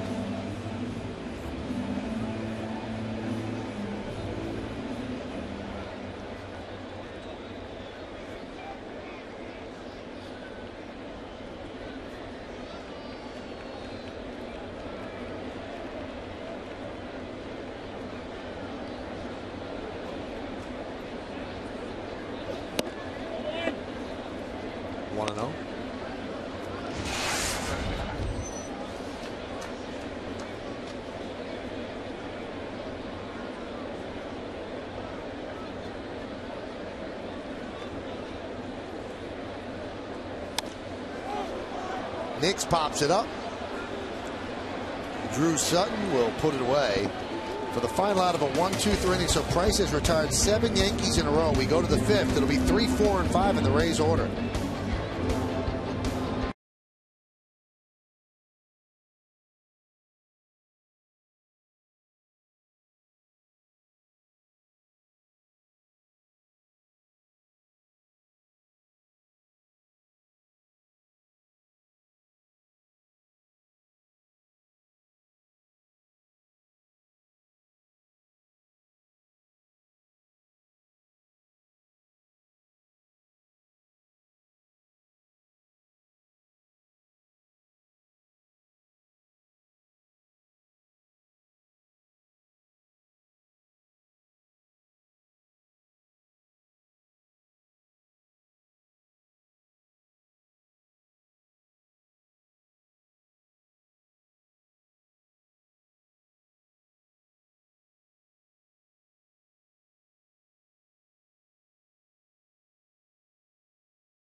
At the hands of the Orioles, and that's the American League East since May 21st. The Orioles have stumbled. The Yankees have done very well, winning 10 of 13.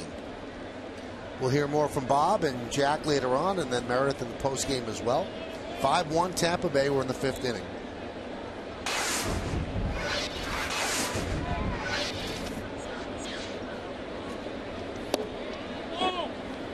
One and one.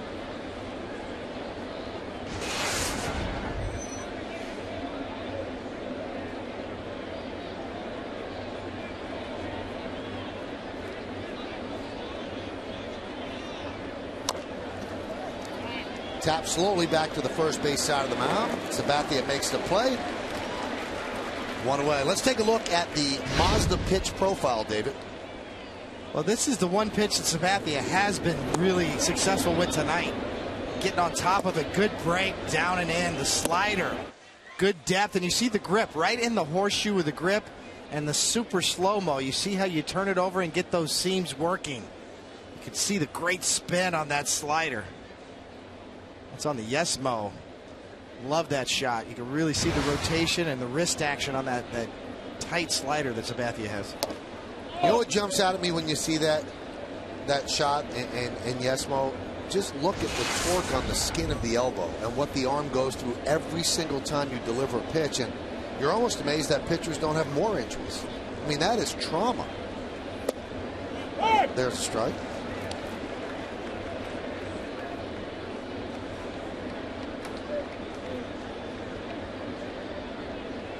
It's all about how you can manipulate those seams, to get those seams to kind of come through and use the seams. Just check out the elbow. Oh, the torque you have to create.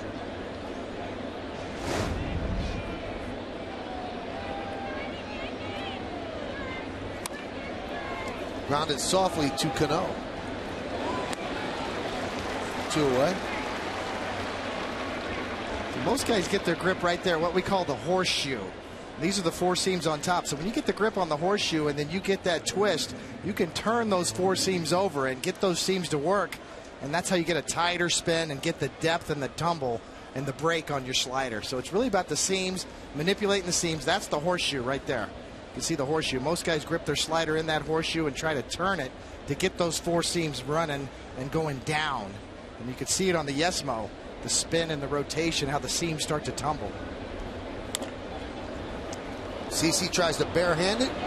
Cano does, and he gets Sean Rodriguez for the final out of a 1-2-3 inning. We're halfway through.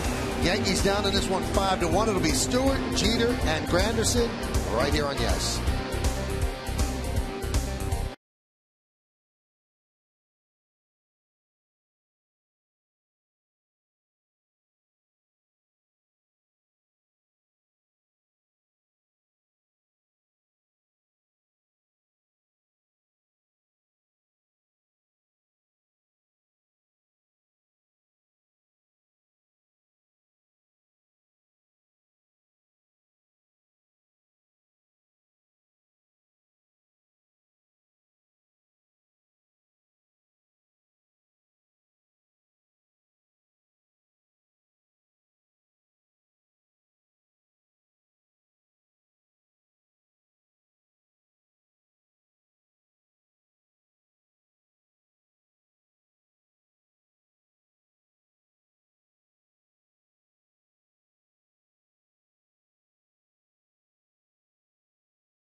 The Mets, which upcoming interleague matchup do you find most intriguing? You've been texting us at 42951. Overwhelmingly, you feel the Nationals matchup is more intriguing, and that will be next weekend. You on that series? Yep.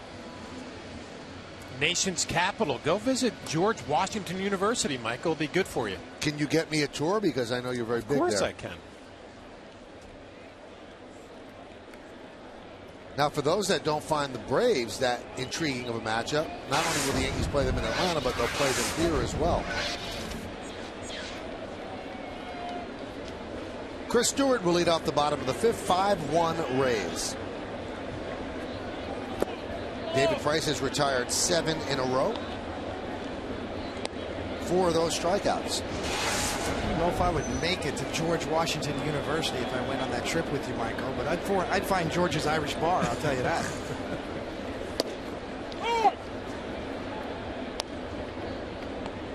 No offense, Flash. I think there might be an Irish bar or two in that city.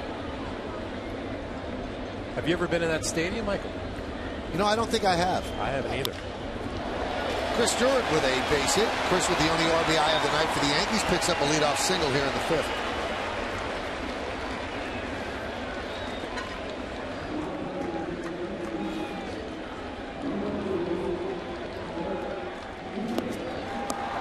David Price looking up at the scoreboard, watching the replay, seeing where that pitch location was, and Chris Stewart doing his job because Flash, he's obviously not putting down the right fingers tonight, so at least he can do is get a hit. He's got to pick it up offensively a little bit. Here's Derek Jeter. Derek is 0 for 1 with a walk.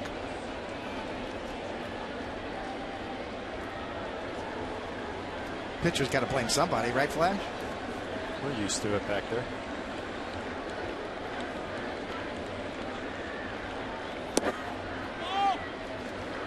Jeter will always be connected with Price in history, and here's why. Hit number 3,000.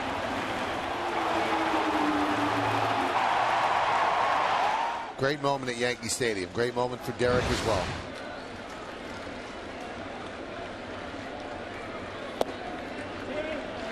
Well, what David Price are we going to see third time through the lineup? First time it was the power pitcher, fastball after fastball.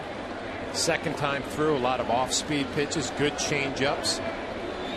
Now behind in the count to Derek, 2-0.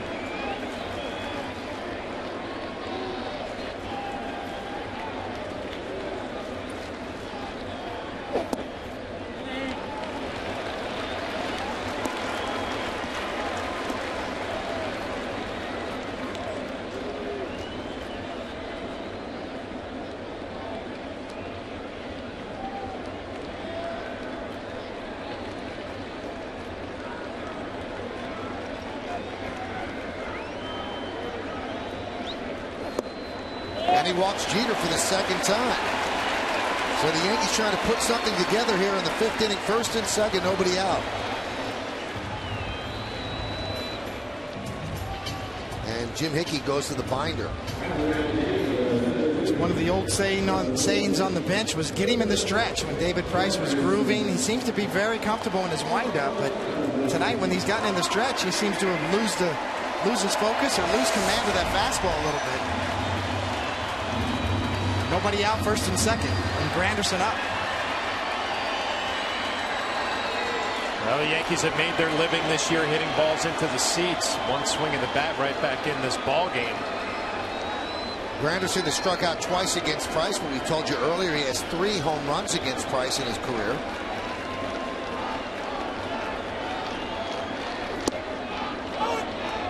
There's a strike. So one of the reasons for that is a starting pitcher especially, can get a better sense of rhythm from the windup. You can take your time. But with men on base, obviously there's the distraction of the base runners, but also an abbreviated motion, because you've got to be a little quicker to home plate with base runners.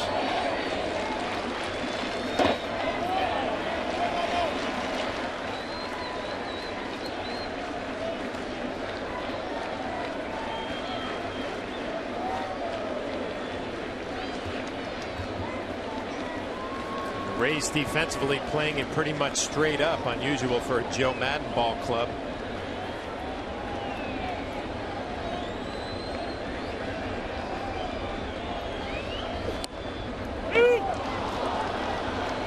One and two.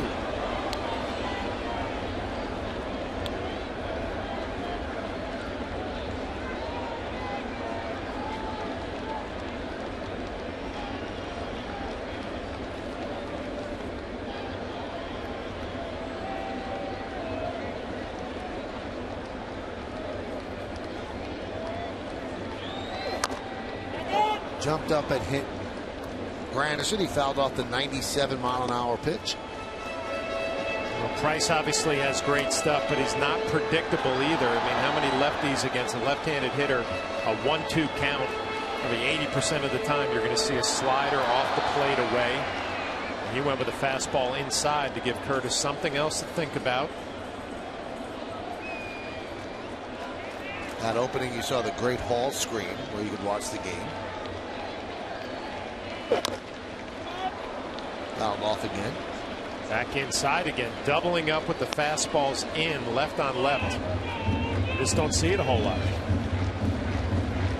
He's unique in that motion. He has a little bit of tilt to his shoulders, and he drives the ball down as well as anybody in the game. Usually guys that feature fastballs low in the strike zone are two-seam sinker types. He's a power four-seam guy and throws it downhill and down in the strike zone.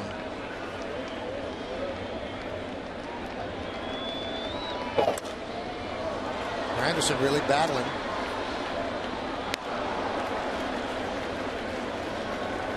Generally, four-seam pitching power guys are up in the strike zone, produce fly balls more.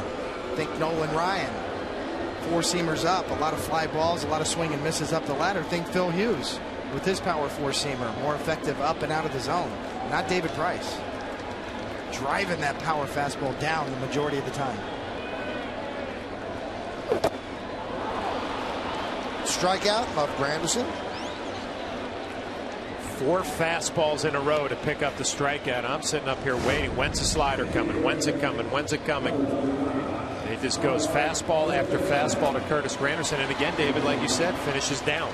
It's hard to throw the ball 98 miles an hour that low with the 4-seam grip, because you've got to hang on to the ball that much longer. Your mechanics have to be perfect, and your arms got to be on top of the ball driving it downhill. Very difficult to do. David Price, the best in the game at doing it.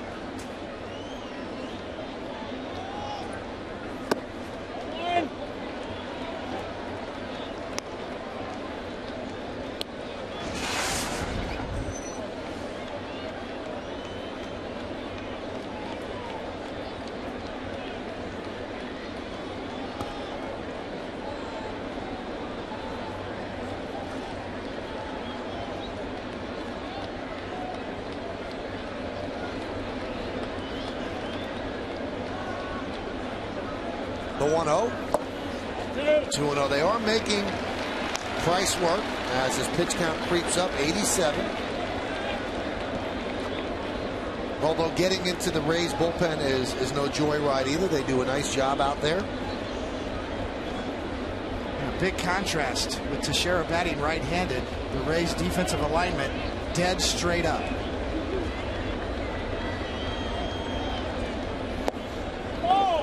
One pitch away from loading the bases for Alex Rodriguez.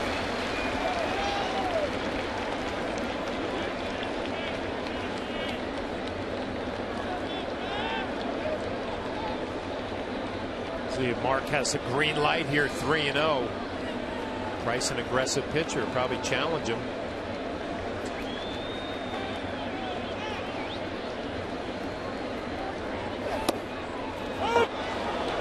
Three and one.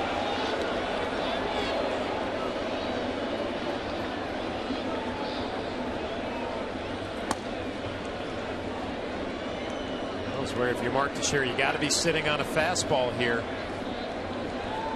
Wonder if Price has enough guts to throw that changeup. 3-1.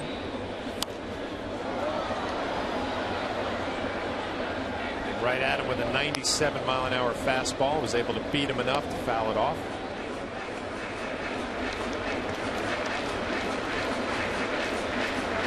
Too many guys who could stand on the mound 3-1 and say, here you go, here's my best, and I don't think you're good enough to hit it. Let's see if he does it again on 3-2. First and second, just one out. We're in the bottom of the fifth, 5-1 Rays. Price shaking off 3 times to get to this pitch. Payoff. Did not go with the fastball there. Obviously, David Price not afraid to call his own game. Got a young catcher behind the plate.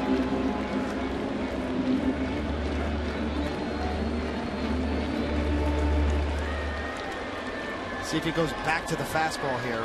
See if they get on the same page. They definitely planted a seed in Mark Teixeira's head. He will throw an off-speed pitch, 3-2. Nope. Yep, that's the one. And he walked him. High fastball. A single and 2 walks have loaded the bases for the Yankees for Alex Rodriguez. So that'll bring up the tying run. It'll bring Jim Hickey out to the mound. This copyrighted telecast presented by authority in the New York Yankees. It may not be reproduced or retransmitted in any form. The accounts and descriptions of this game may not be disseminated without the express written consent of the New York Yankees. We've detailed this thoroughly throughout the year, but the Yankees have not had success with the bases loaded. They're hitting just 167 with the bases loaded. That's 28 out of 30 teams. 26th out of 30 teams.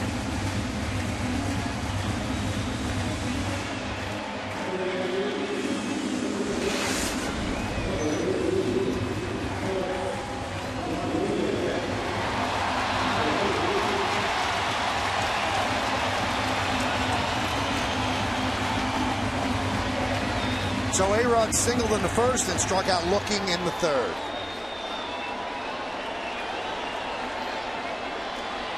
Alex is 1 grand slam behind the all-time leader in that category. That's the Iron Horse, Lou Gehrig.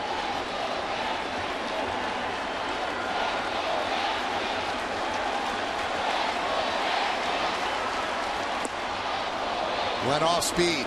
0-1.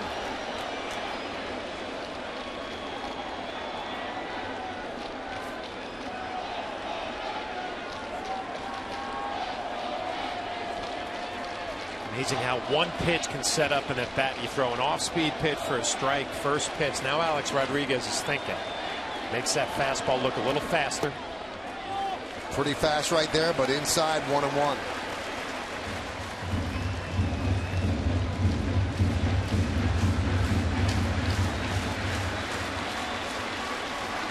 Remember early on we were talking about the 1-1 count. Price had thrown a couple of changeups in this count.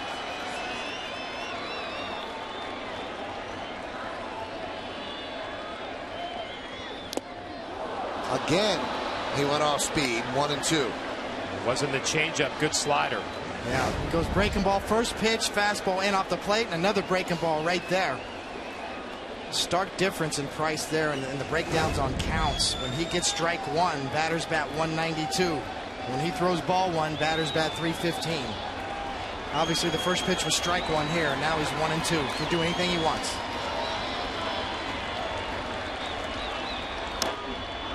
Just got a piece to stay alive. Again, he went off speed. Sometimes it's as simple as that. Just strike one. Put you in the driver's seat, as you said, Flash, and set up the whole at bat. Now A-Rod's on the defensive. Back and forth. Almost every other pitch, a different pitch. Curveball, fastball, curveball, fastball. Let's see what he does here.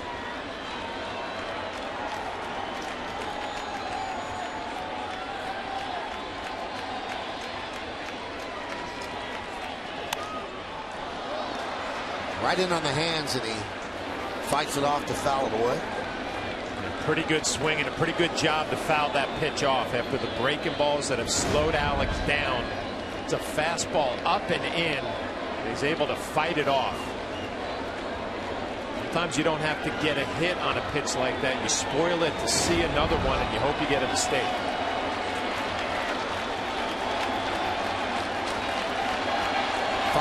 Tampa Bay, the 1-2. 2-2, turning into a very nice at bat. A lot of cat and mouse. And if nothing else, they've got him up to 100 pitches here in the bottom of the fifth with one out. And a great take by A-Rod there after fouling out 97 up and out of the zone. Yeah.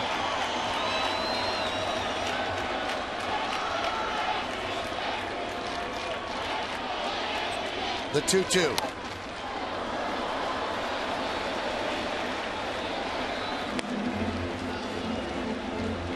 He wants to tie him up with the fastball in, but I think fouling that one off made him throw a fastball away. Alex had a good swing at that one. He likes the ball out over the plate. Price has been trying to stay away from that zone. And I think that fastball up and in and being able to get there got his attention a little bit. See how much confidence he has in his changeup here. That's the only pitch A-Rod hasn't seen in this sequence. He shakes off to get to this one. And the count full at 3-2. Cano's on deck. It's an 8-pitch at bat at this moment. And indeed, that was the changeup, and a pretty good one, although just outside enough that A-Rod could spit on it. It's a great job by Alex to get it to 3-2 here after falling down 0-1 and 1-2. Is it power against power on the full count here? Bases loaded. Got to believe Price's personality is going to come out right here.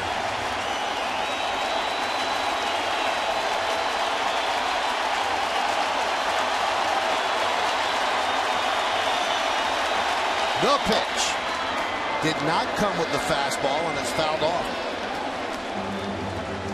The prevailing thought is the longer the at bat goes, the better the chance the hitter has.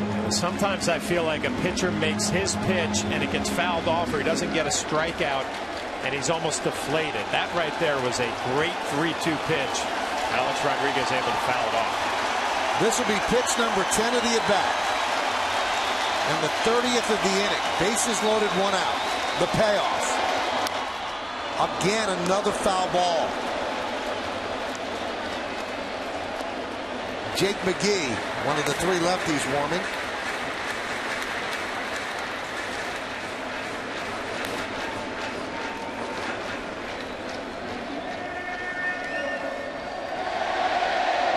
Stewart's on third. Jeter's on second. Teixeira's on first. And David Price is on the hot seat.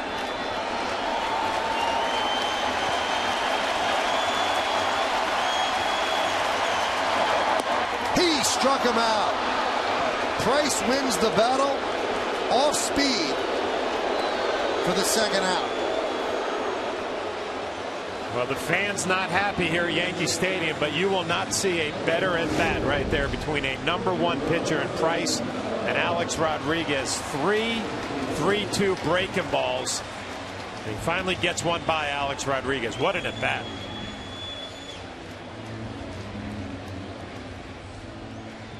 I think Price probably calls this his curveball at 79 miles an hour. Alex out in front, protected against the 97 mile an hour pitch. So almost a 20 mile an hour difference between the fastball and that particular curveball.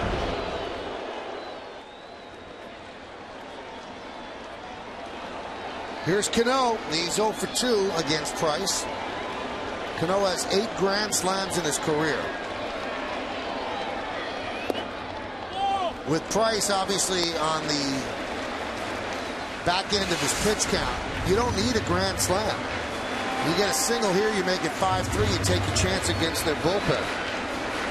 This is where a great at bat like Alex just had could have a residual effect for Cano. Might be a little bit of a letdown on the mound. Falls down 1-0.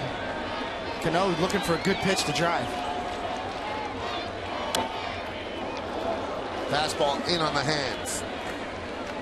That's what I always had to guard against on the mound, Flash. You know, after a big at bat like that and you get the big strikeout, you still got one more out to get here. You really got to go hard. You really got to suck it up if you're on the mound. Sure, fatigue a factor, right? Throwing a lot of pitches in this inning. Sort of like a boxer, you know, it's a long round. Has not had success this year in these situations. Just one hit, but it was a grand slam. And that was in Kansas City. Now Wade Davis joins McGee.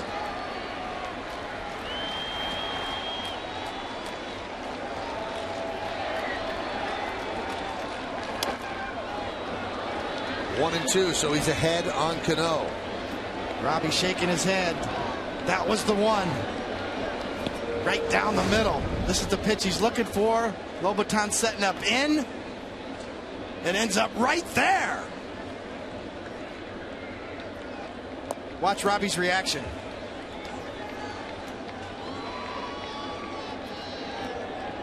Good swing. So now Price is in command. The count on his side, the 1-2. Foul ball.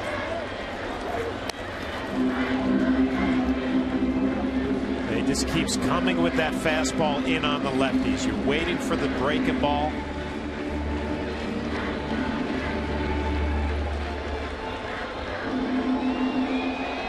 Yankees 0 for 6 with runners in scoring position tonight. Tampa Bay 3 for 8.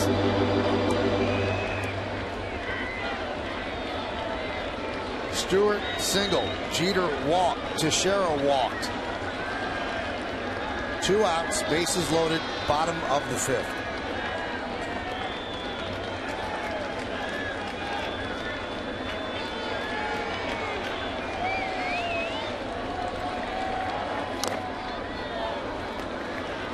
Fouled off again.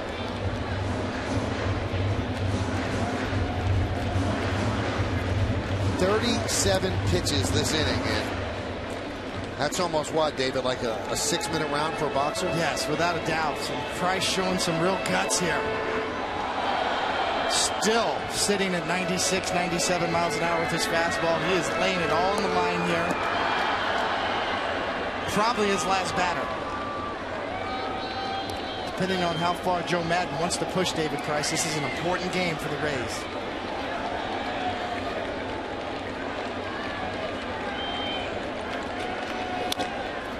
Chopped to second. Right there is Sutton. And Price did some job to get out of trouble. Bases loaded, 1 out. He strikes out A-Rod. He gets Cano to ground to second. We're going to the 6th. Rays up by 4.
Rainbow right before the game over the Bronx County Courthouse. Just a great shot, a double rainbow actually at one point. Roy G. Biv on display here in the Bronx. It looks a lot better on that Fuji film shot than it did on my Twitter camera shot. I've been getting ripped on Twitter for my rainbow picture. Actually, I'm being compared to your picture. Well, we took it from the same spot. Yeah, but you obviously have a higher quality phone than I do. Oh, they like my picture better? You can afford a better phone than I have. Okay, I'll play along.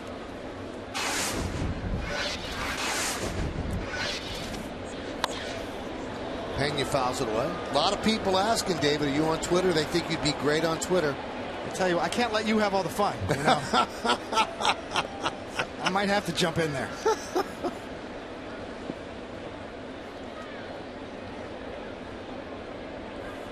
Still trying to hide, Michael, you know? Oh, it's over. It's too late, I think. No, you're fine. Everybody knows everything. Yes. Now, right? Open book, the 0-2. Strike three. Pena down looking, so he has struck out 3 times against Sabathia. You know what's interesting about that last half inning? I'm wondering if you guys agree. You're watching the game, you're at home, Yankees have the bases loaded, A-Rod struck out, and Cano struck out. You go, oh, they fell. But, I mean, Cano grounded out. But that wasn't, I mean, that was just a big-time pitcher against big-time hitters, and they both put together decent at-bats and didn't get it done. Completely agree. Alex had an excellent at-bat. David Price showed some guts, just hanging in there on a long inning. And made great pitches when he had to. Even the last one to Robbie Cano was one of those 97 miles an hour down in the zone. Very hard to get any leverage on if you're swinging at it. Now, of course, they pay off on results, but sometimes the pitcher has something to do with it. It's as good of an at-bat as you're ever going to see in a huge spot, bases loaded with Alex Rodriguez, and obviously the fans disappointed in the end result, but you have to give Price credit. And Alex, it was a fantastic at-bat that did not go his way. Could not hold up. You know, and the one pitch in the whole sequence really to both hitters was that one that Cano missed right down the middle and had a good swing at it too. And sometimes you just get one pitch all night to see. For hitters, talk about that a lot. Sometimes per sequence or sometimes on the whole night you get one good ball to hit. If you miss it, that's it. Especially with great pitchers. And that's the difference between the great pitchers and the average pitchers. You might see more than one bad pitch against an average pitcher, but a great pitcher is great for a reason. They don't make mistakes. So that was a fun inning. If you're a Yankee fan, it wasn't a fun result, but boy, top quality pitcher and hitter. And it just it was a case where Price won out this time. I got to believe his night is done. He's got that look on his face, Flash, like he's let his guard down a little bit. As the Rays bullpen continues to work out there, it looks like Wade Davis might be the next pitcher. Well, 5 really tough innings, and especially that 5th inning. A lot of work, tough pitches, big spots. And Lobaton ends up walking. He's reached base 3 times against CC. Hey, if you have tickets to the Yankees and the Mets this Saturday, June 9th, the Yankees ask that you arrive at the stadium early. It's their annual military appreciation game, and there's a comprehensive pregame program planned, including a performance by the Army's Golden Knights parachute team. Ceremonies are going to begin approximately at 6:15 p.m. with the Yankees-Mets game to follow at 7:15. So if you have tickets to the Yankees-Mets game this Saturday, be sure to arrive early.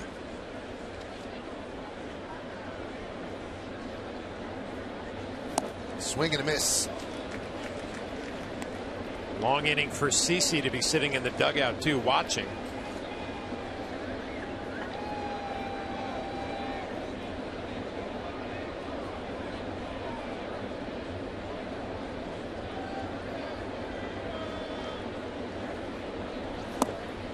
Oh, 0-2.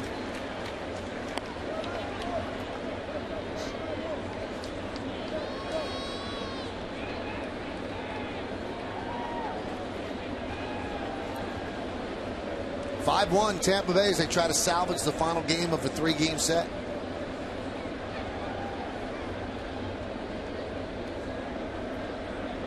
And the 0-2.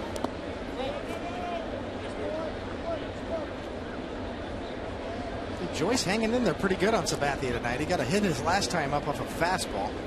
Swung through a few of those sliders, but Matt Joyce, a good year this year. He came in to tonight's game with a .397 on base percentage, which is 5th best in the American League. Cornerco leads a .445 on base percentage with the White Sox. What a year he's having.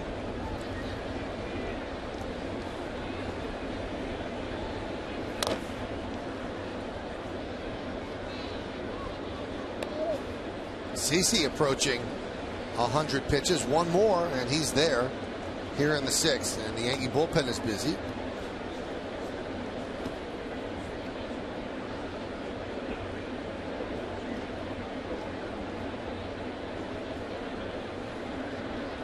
It's Cody Epley.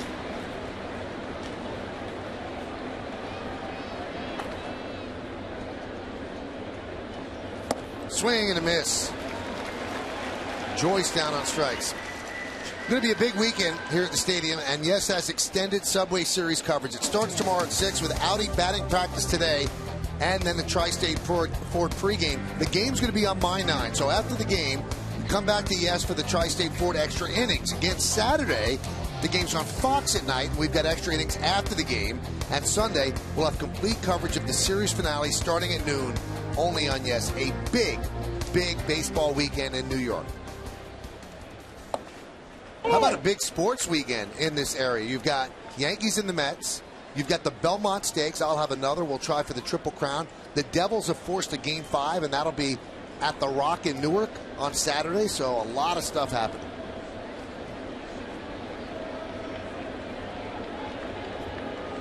The 0-1. 1-1. And those are the starters. Santana against Kuroda. Santana with extra rest after the no-hitter, 134 pitches. Had his heat bounce back. Dylan G against Phil Hughes, his first 9-inning complete game in Detroit. And then Jonathan East against Andy Pettit, who had another strong performance here against Tampa Bay.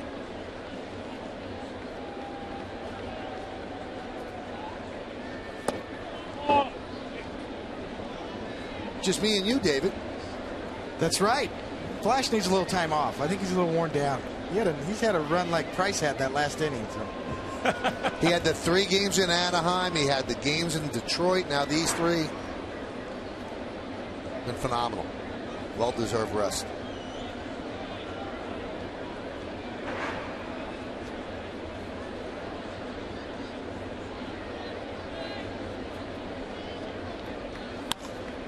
That one is lined to right field. Coming on Swisher, and he makes the play. That will do it.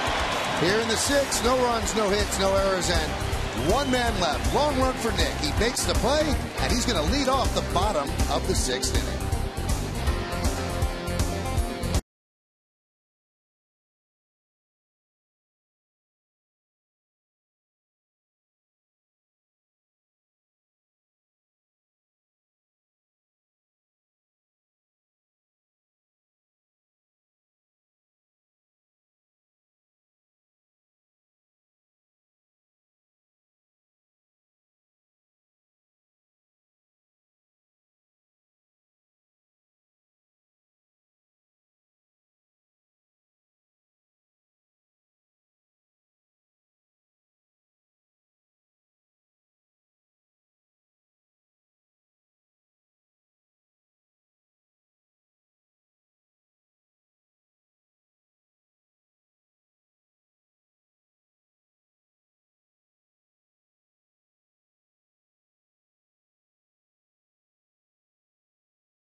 By your local Nissan dealer. 5-1 Tampa Bay.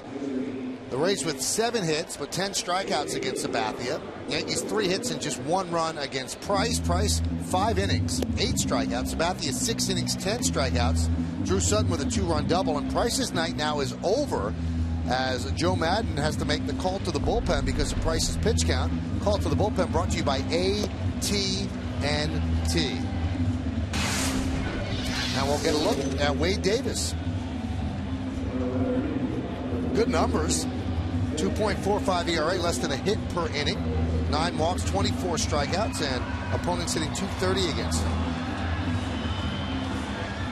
Well, used to be a starting pitcher, making that transition to the bullpen. Always had a good arm, translating well out there. Joe Madden must like what he sees from Wade Davis out of the bullpen because he was the candidate to jump into that rotation when Neiman went down. Chose to go with Alex Cobb instead and call him up and keep Wade Davis right where he is. A lot of other teams would love to have this kid, though, starting in their rotation now. The Rays, with depth that they've built up over a lot of draft picks over several years. Pitches inside to Nick Swisher.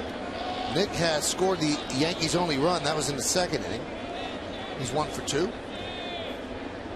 For Price, the bullpen's not good. 6.35 ERA in relief of Price this season. The highest for any pitcher. Swisher hit that one hard, but right at Joyce. 1 out. Well, surprising to see those bullpen numbers for Price, and Price with 7 wins coming into this game. Not getting a lot of help from his pen. He worked tonight. 5 innings, but he worked.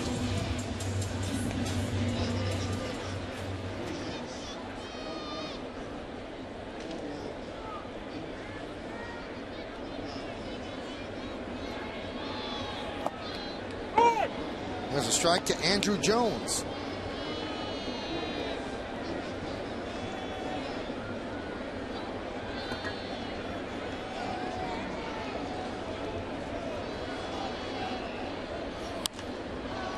Popped up. Pena in foul territory will make the play for the 2nd out. Well, Davis has always had a good arm, and out of the bullpen, you don't have to pace yourself anymore, letting that fastball go at 96 there. Sometimes you see those starters, and remember Phil Hughes going from the rotation to the pen. All of a sudden, that fastball got a little better. It's almost, you know, if you contrast Wade Davis with Alex Cobb, the starter we saw last night, it's almost a reversal in the style and strategies of major league teams now. It used to be the power guy was the starter and the ground ball guy used to be the reliever, and it's almost gone opposite, where you see a lot more hard throwers in the bullpen nowadays as opposed to even 10 years ago or certainly 20 years ago. Jason Nix takes the strike. Now Joe Girardi doesn't want to start pinch hitting his lefty batters because then he wouldn't have a move later on, and we told you earlier, 7 pitchers in the Rays bullpen, good balance, 3 left-handers.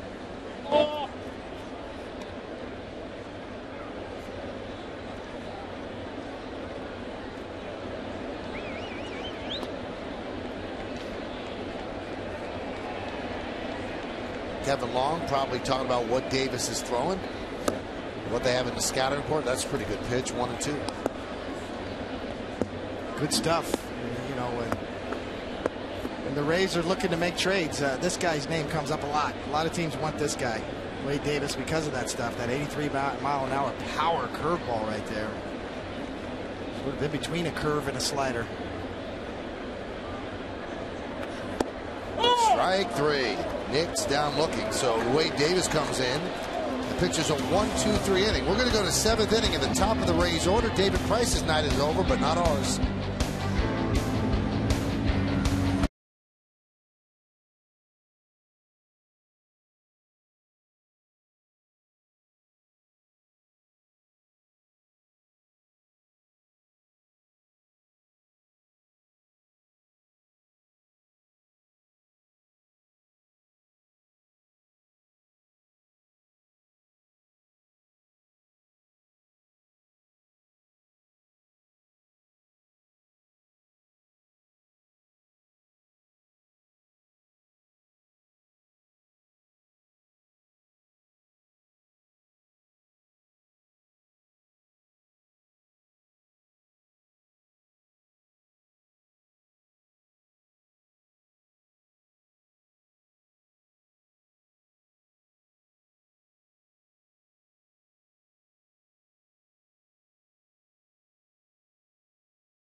Watch live Yes Network Yankees games on your PCs or laptops with Time Warner Cable. Get a full season of live Yankees games on the go for just $49.99. If you're a Time Warner Cable customer, go to yesnetwork.com to get more information and subscribe now.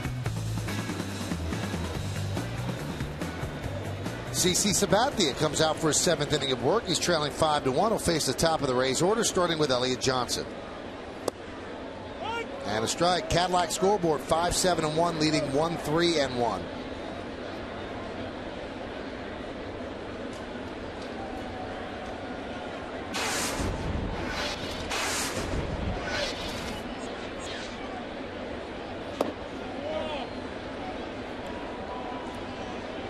CC has 10 strikeouts, and it's his 30th career 10 strikeout game. He has never, ever, in the last 15 appearances with 10 strikeouts, lost a game. So he has a 15-game win streak when he strikes out 10 or more batters. So the Yankees are going to have to rally to snap that, or to stop that from being snapped.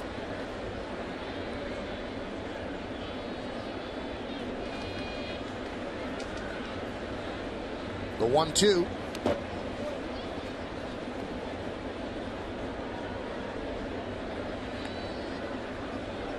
Justin Verlander, 64 straight games where he's thrown at least 100 pitches. Nobody even close. Sabathia is there in second place, but a long way behind.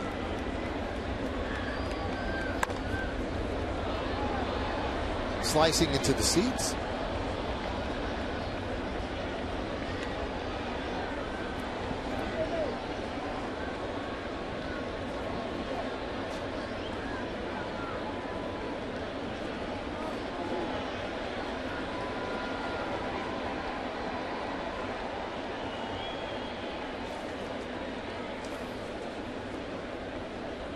And Sabathia deals the 2-2. Blows it right by him. And that is the 3rd strikeout of Elliott Johnson. We see 110 pitches for CC. He's thrown 121 in a game this year.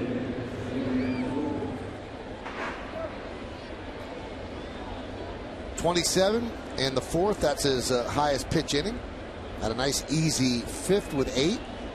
And that's probably kept him in the game. And now 6 with 1 out here in the 7th. Here's Zobrist. And a strike.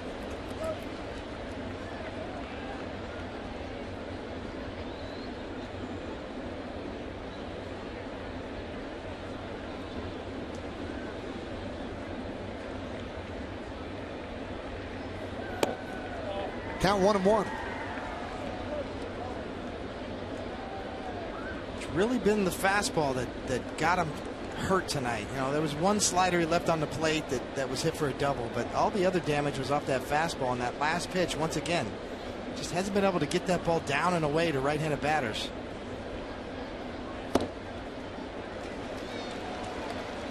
Everything else has been sharp. You don't get 11 strikeouts unless you have sharp stuff. Give the Rays credit. You know, they hit the mistakes. They took advantage of an Alex Rodriguez error in the 3rd inning as well. Strikeout number 12 for Sabathia. 2 away here in the 7th. And the 2nd time Zobrist has struck out.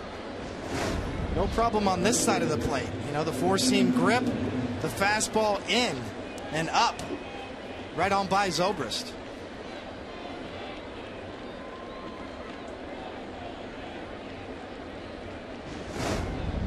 Ray's got a run in the 2nd, a double by Upton, 2 outs later, a single by Lobaton.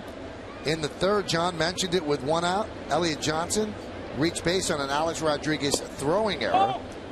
Moved to 2nd because the ball went into the stands, and Zobrist singled him home. A double by Jennings, a sac fly by Upton.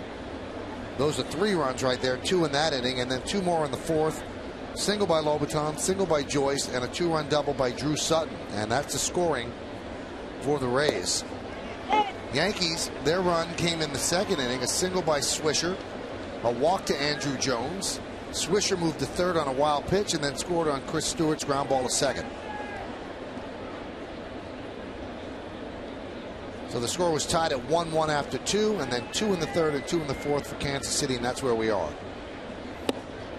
1-2 as CeCe's looking to finish strong.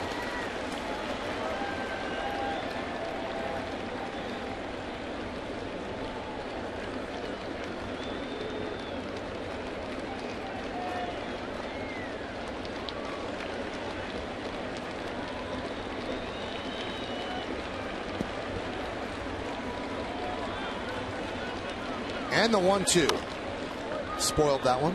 95 on his 118th pitch of the night. So as high as 121 this year. Tonight it's at 118, as we mentioned. The average is 111.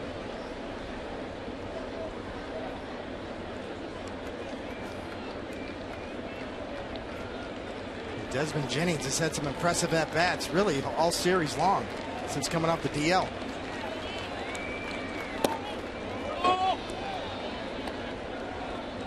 His double to left field in the third kind of set that inning up for the Rays. Second straight night he's batting third, too, after the majority of his at-bats came in the leadoff hole as Joe Maddon's looking to try to take advantage of Jennings and his offensive prowess.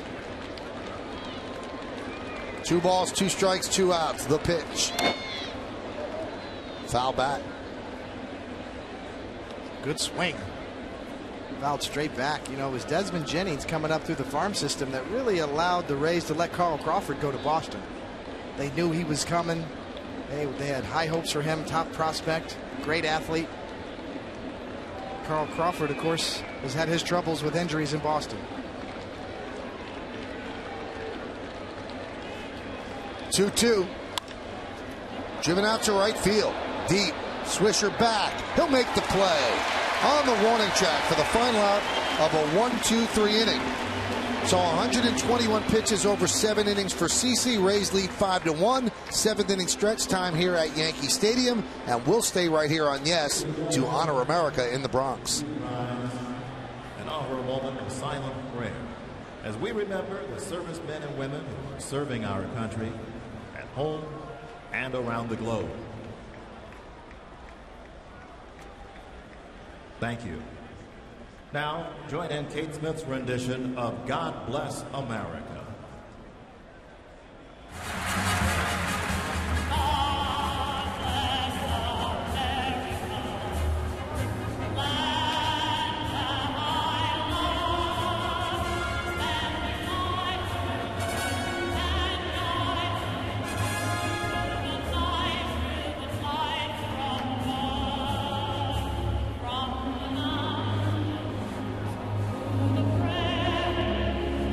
To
surprises. New manager, never managed anywhere before. Robin Ventura, not much expected of them, but they've done a great job. Cadillac scoreboard, Tampa Bay's done a great job tonight, 5-1 as we go to the bottom of the 7th inning. Yankees will send up a pinch hitter, Russell Martin for Chris Stewart. Boy, and Alex Rios having a good year again, bounce back year. You can't really figure him out, can you? He has a good year one year, then struggles, then comes back. There's a strike from Wade Davis to Russell Martin.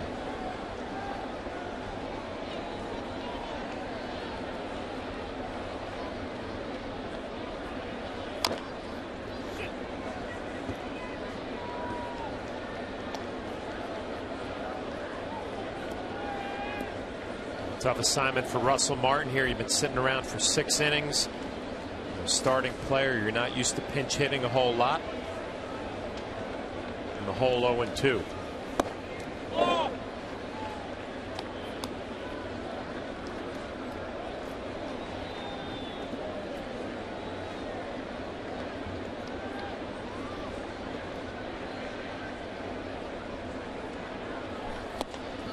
Swung on and missed. And Martin down on strikes. Tomorrow's starting pitchers brought to you by Verizon Fios. Get Verizon Fios for the internet that can handle everything you do online, no matter how many devices you use. This game's going to be on My 9. Coverage on Yes starts at 6, and then after the game on My 9, come back for extra innings, and Bob and Jack and Meredith, the whole gang. Johan Santana against Hiroki Kuroda, the first game of the Subway Series.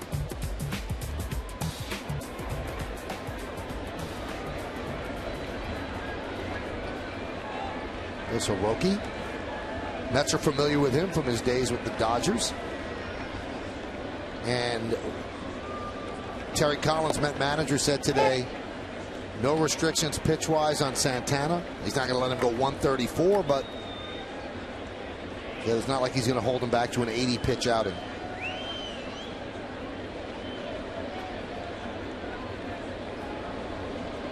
The 0-1, up and away.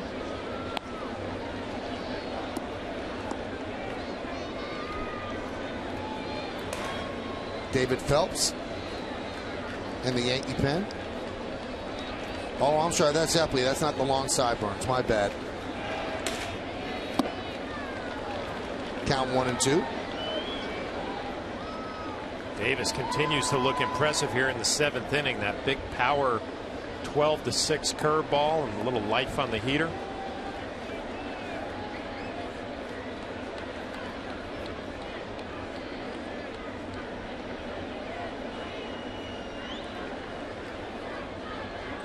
And the 1-2. Jeter swings and misses. 3 strikeouts for Wade Davis in an inning and 2/3.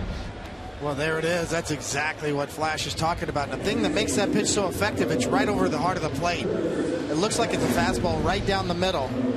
A lot of those off-speed pitches, curveballs, splitters that are right over the middle of the plate that end up in the dirt are very effective strikeout pitches.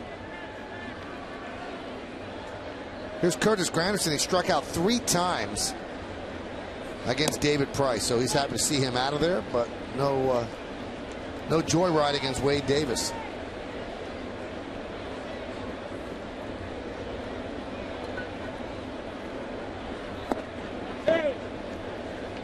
David's capable of going multiple innings too. He's pitched as much as 3 innings out of the bullpen, and we talked about him as a former starter as well. 2+ years of the rotation. Now finds himself in the pen, but capable of stretching out a bit.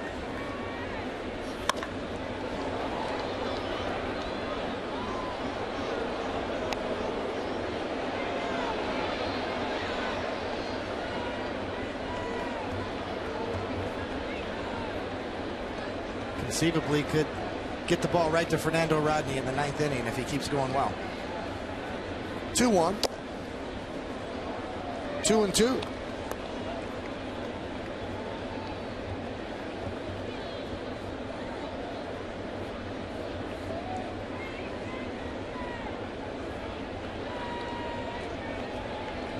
And the pitch.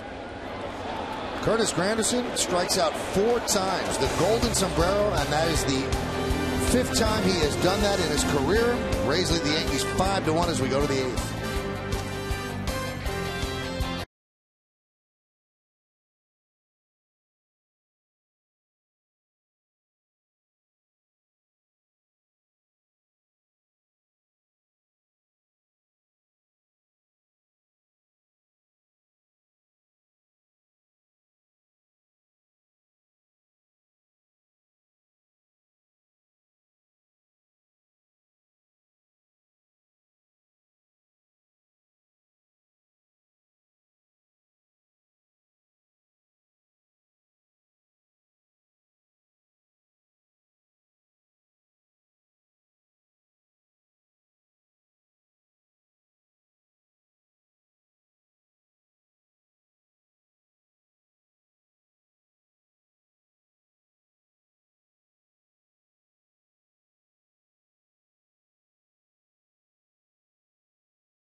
Well, Joe Girardi had a little bit of work to do before the game today. At 3:48, you see him watching closely as David Robertson pitched live BP, batter in the box, as he's testing his strained oblique muscle. Joe's going to ask Robertson how he feels tomorrow. If everything feels fine, then they will send him out on a rehab assignment Sunday. And after that, probably 7 to 10 days away from coming back. But the Yankees have caught a break because their starters have been pitching late into games, and the lack of depth in the bullpen has really not manifested itself because they haven't had 5-inning starts or even 6-inning starts. They've gone 7 or 8. So here's Cody Epley to take over for Sabathia, who gave them 12 strikeouts in 7 innings, but leaves a game where the Yankees are trailing 5-1. Hyundai scoreboard 5-1, 5-7-1, leading 1-3-1. Would you say 7 to 10 days? You think he goes down on a rehab for? Yeah, they said they can't push it because they don't want to pitch him a couple of days in a row, so it'll be a day and a day off and another day, and as he builds up pitch count. Because one thing about David, he throws a lot of pitches when he comes in. Yeah.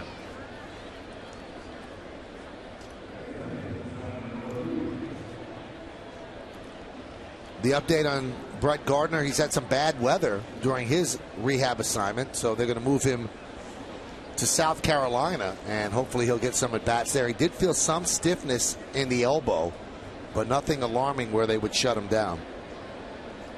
They thought there was a chance they'd get him back for some of the Met series. Now, Mariano Rivera will have his knee surgery on June 12th.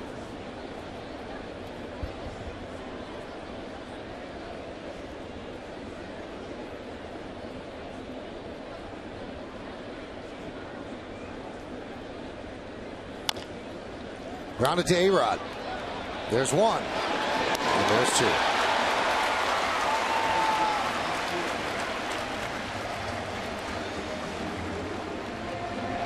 So S-Rod grounds to A-Rod, who turns it into a 5-4-3 double play. Well, Epley's going to get plenty of ground balls with that movement. The throw to Robinson Cano actually offline, but athletic enough to make the transfer and the strong throw.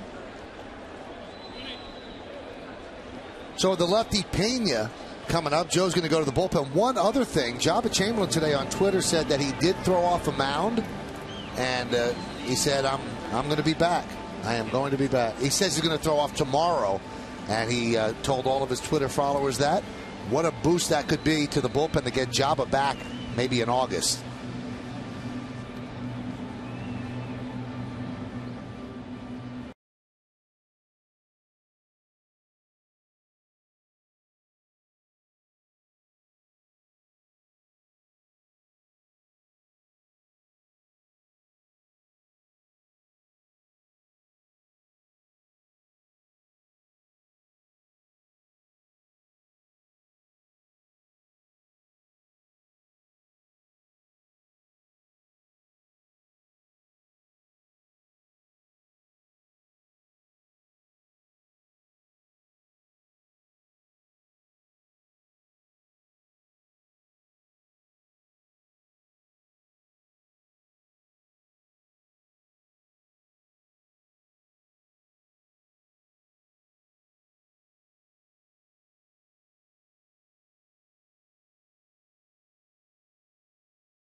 Like Toyota, the official hybrid of the New York Yankees.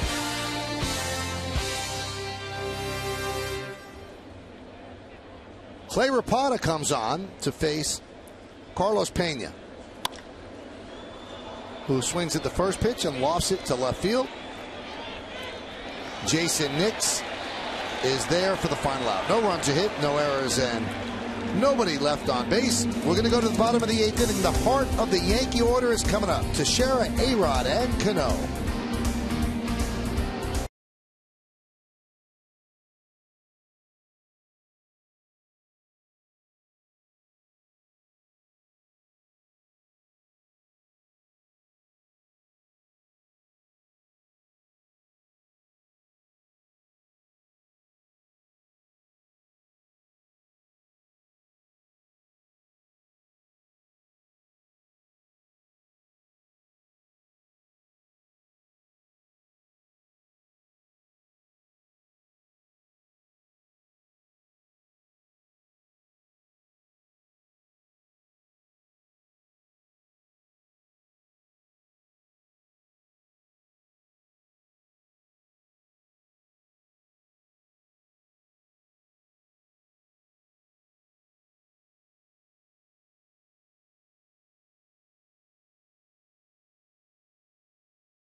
Big guy out there, big lefty, hard thrower.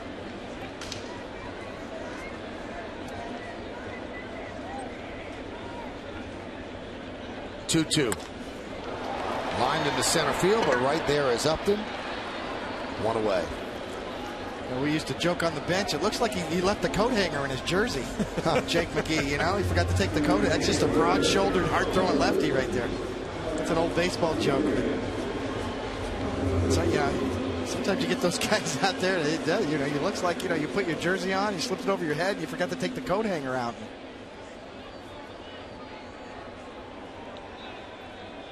It was Tommy Lasorda's big theory on pitchers. He wanted broad back pitchers. Hope Tommy's doing better. Suffered a recent setback health-wise. And best wishes go out to Tommy Lasorda. He believed in that. Big broad back pitchers, you know.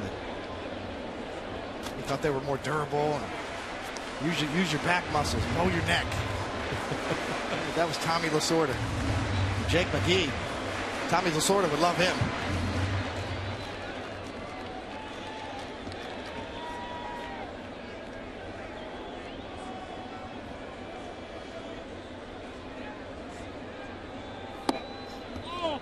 Count 2-0. A-Rod last time up had really quite an at-bat in the 5th inning with the bases loaded against David Price. Price ended up winning the battle as A-Rod ended up striking, I believe it was an 11-pitch at-bat. Fouling off pitch after pitch. Tough breaking balls, but finally struck out on a breaking ball. Count 3-0.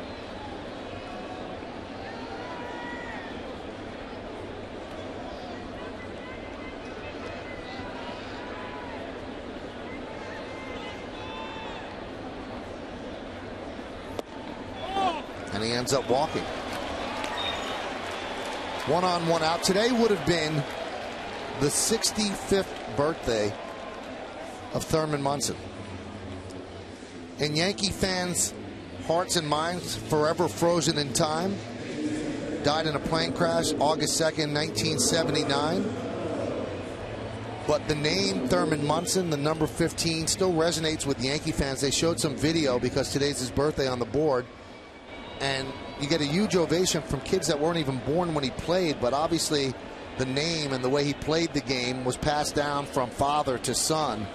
And it's an important name in Yankee history, and Thurman would have been 65 today.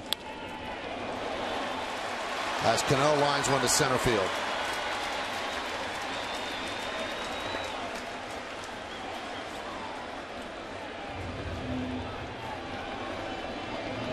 So the Yankees trying to mount a late rally here. Down by 4 runs. Certainly not insurmountable, and that's going to bring up Nick Swisher.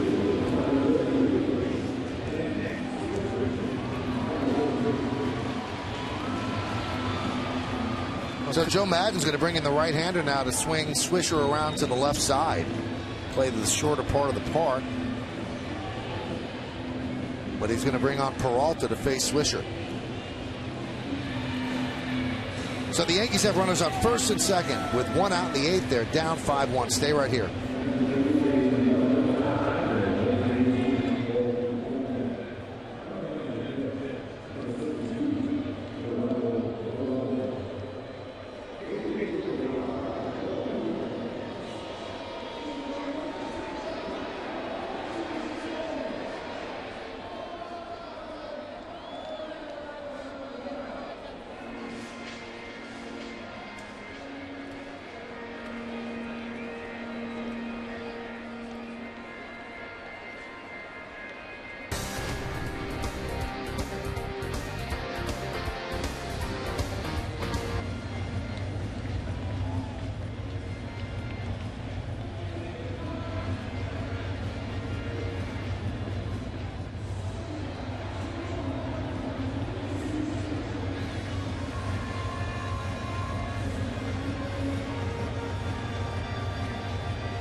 After the last out, don't miss the WB Mason postgame with Bob Lorenz and Jack Curry.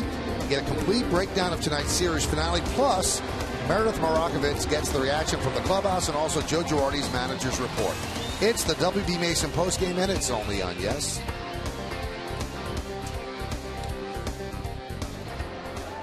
So here is Joel Peralta. 28 games, 4.24 ERA, 29 strikeouts in 23 and a third innings. And opponents hitting 188 against him. So the switch hitting Nick Swisher turns around to the left side. First and second, one man out, bottom of the eighth, 5-1 Rays.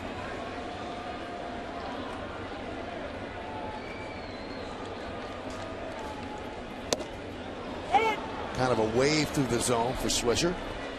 Joe Madden moves Swisher over to the left side. Obviously, the short porch in right field now comes into play.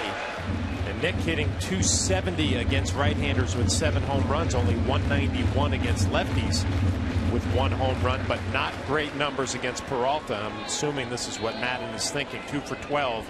It's a .167 batting average against Peralta with 1 home run.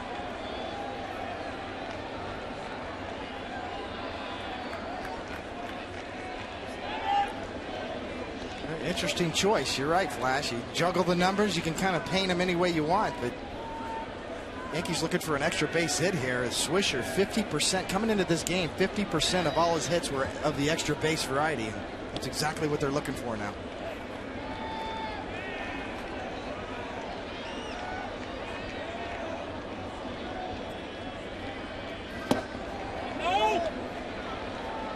Checked his swing, and Alan Porter agrees.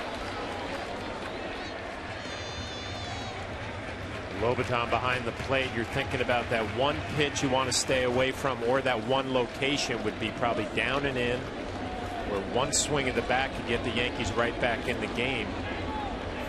Stay away, maybe stay down and away. Play to the big part of the park. Singles won't kill you here. A home run gets the Yankees right back in it.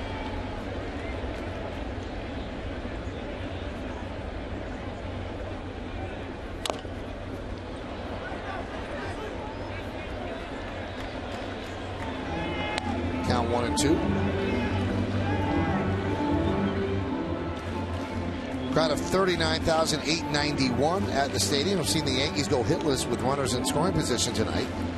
0 for 7, while the Rays are 3 for 8.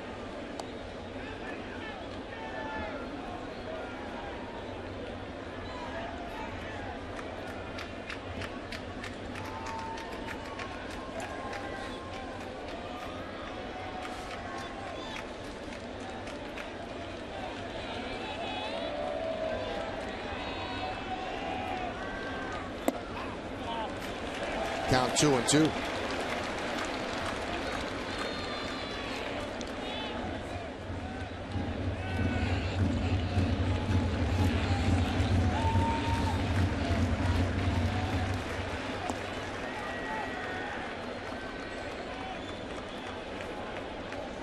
Yankees are still the only team in the majors without a win when they don't hit a home run. They're 0-12 in games they don't homer.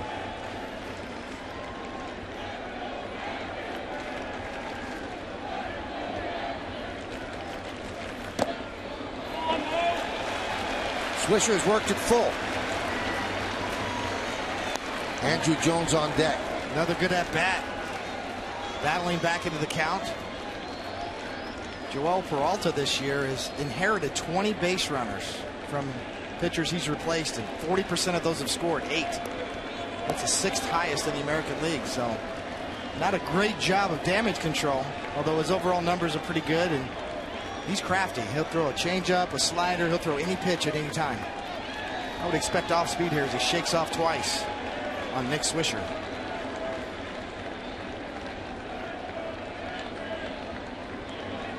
Three-2. He struck him out with the upstairs fastball, 2 away. Looks like that's what Nick Swisher was thinking too, and Peralta crosses both of us up with the high fastball out of the strike zone. Swisher knows it. The shake of the head, he chased a bad one.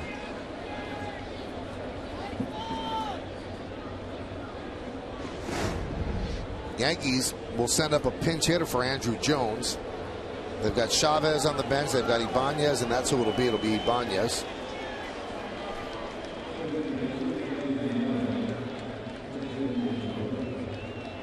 Number 27, Raul Ibanez.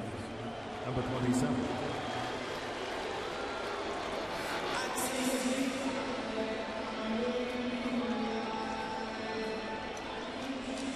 So Joe Madden looks like he's going to stay with Peralta against Ibanez.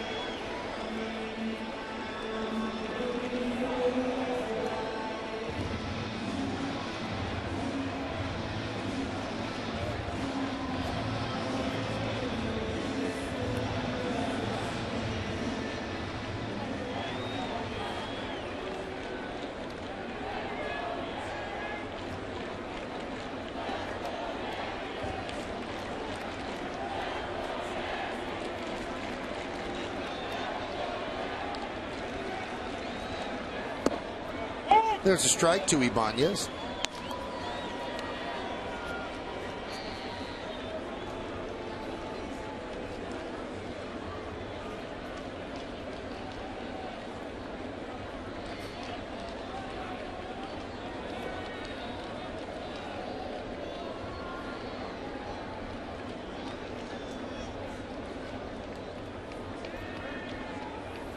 The 0-1. A pinch hit single for Ibanez. Alex Rodriguez rounds third. He'll score. Moving to third is Cano. An RBI for Ibanez. And the Yankees now trail 5-2.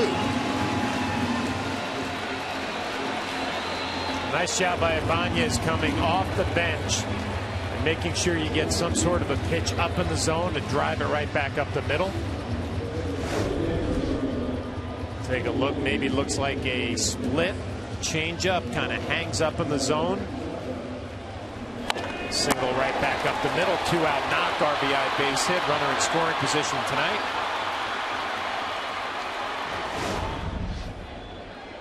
Another pinch hitter for the Yankees. Eric Chavez pinch hits for Jason Nix.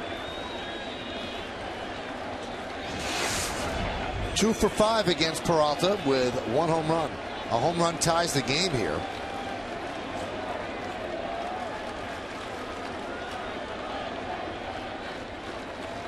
Rays 5, Yankees 2. Runners on the corners, 2 outs.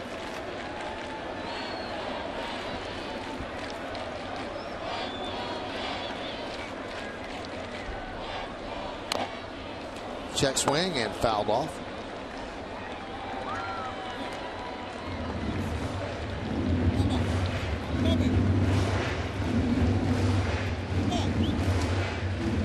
Jennings in fairly shallow left field, and Chavez has shown power the other way.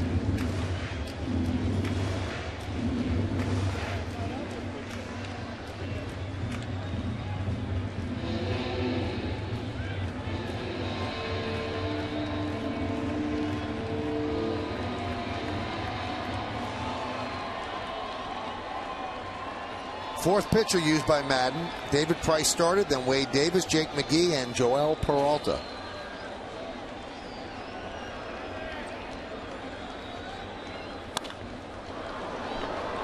Oh, 2. If it doesn't work out for Chavez this at bat, he might be thinking about that pitch right there. Something down and in. Just a little quick, pulls it foul. Tough job to hit in the major leagues, but especially pinch hitting, actually middle of the plate. It's a little bit too quick.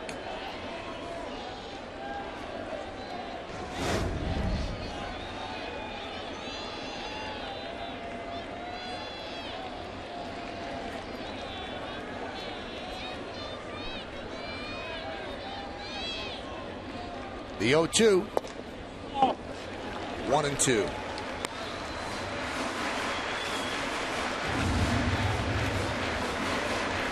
Russell Martin is on deck. Corey Wade up in the bullpen.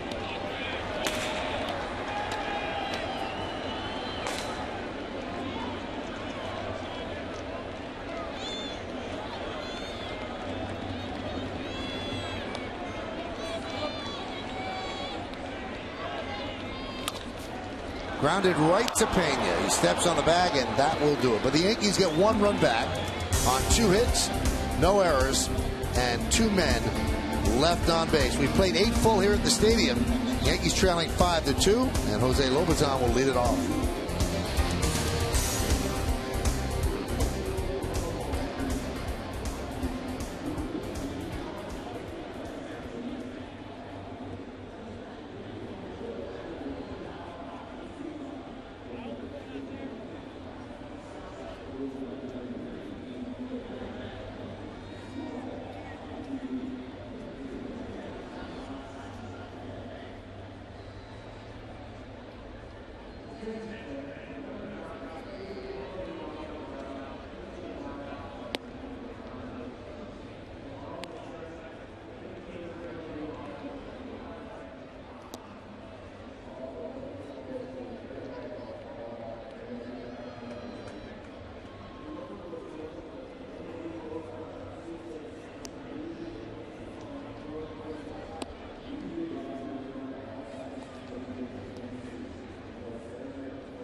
Well, we go to the 9th inning here at the stadium, and the Rays lead the Yanks 5-2 as they try to snatch one of the 3 games from the Yankees. Yankees won the first 2 with great pitching.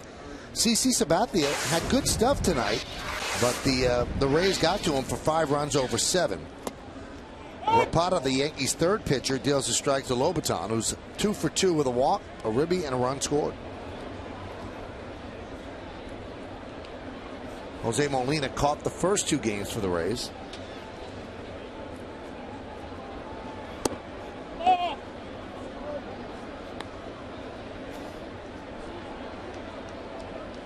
Dwayne Wise takes over in left field.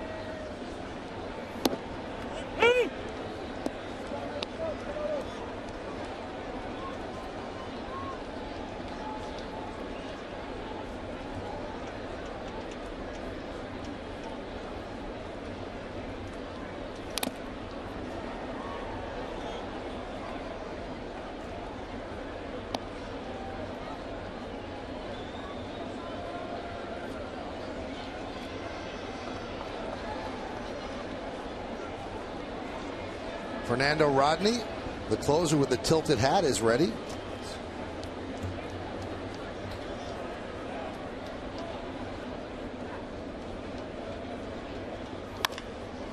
Grounded to Jeter. After the game, the Rays will head down to Miami. They'll start an interleague series against their cross-state rivals, the Marlins. You see Brian Anderson on the left and Dwayne Stats on the right. The entire Rays traveling party has to wear white, and Joe Madden is calling it a whiteout. There's Todd Callis. Todd, looking good. And the players all have white fedoras, and they have these themed trips, and kind of Miami Vice-ish. Although some are calling it whiteout, where they just erase all mistakes. Dwayne Stats had a funny line. He said, for the nerd trip, he said it was very easy for me. I said, why? He said, I put a pocket protector in my suit pocket. I went from GQ cool to a nerd. It was easy. There's Dwayne. He used to broadcast Yankee games for MSG.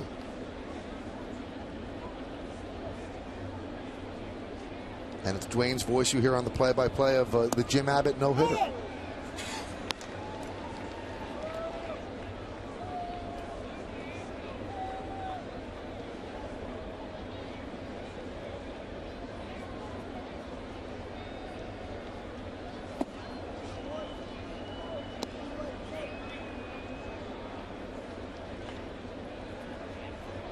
Got to hand it to Joe Madden and the Rays. They keep it going, you know. It's hard to have a novelty thing like that continue, you know, whether it's a theme night or I'm not sure they do it every road trip, or they certainly do it a lot. But you get everybody to buy in, you know, on the entire team. Matt Joyce walks.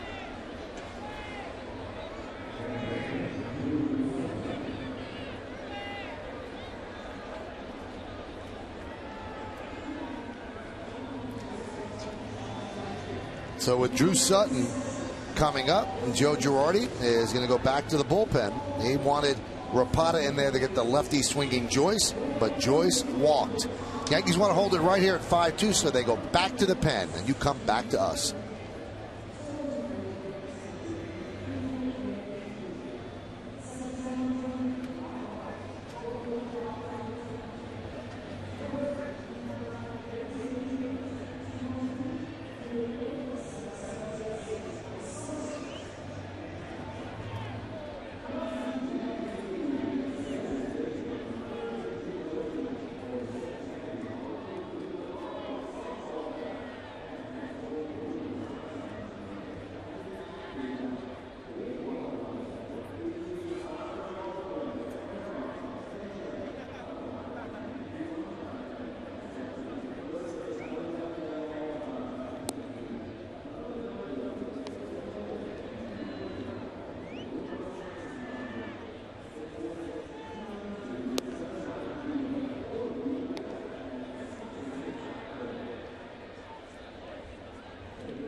Yankees Baseball on Yes is brought to you in part by Turkey Hill, the official ice cream of the New York Yankees, by J&R Music and Computer World, and by Acura.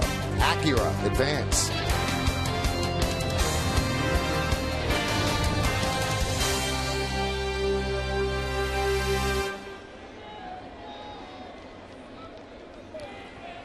So Corey Wade comes on, and he will face Drew Sutton.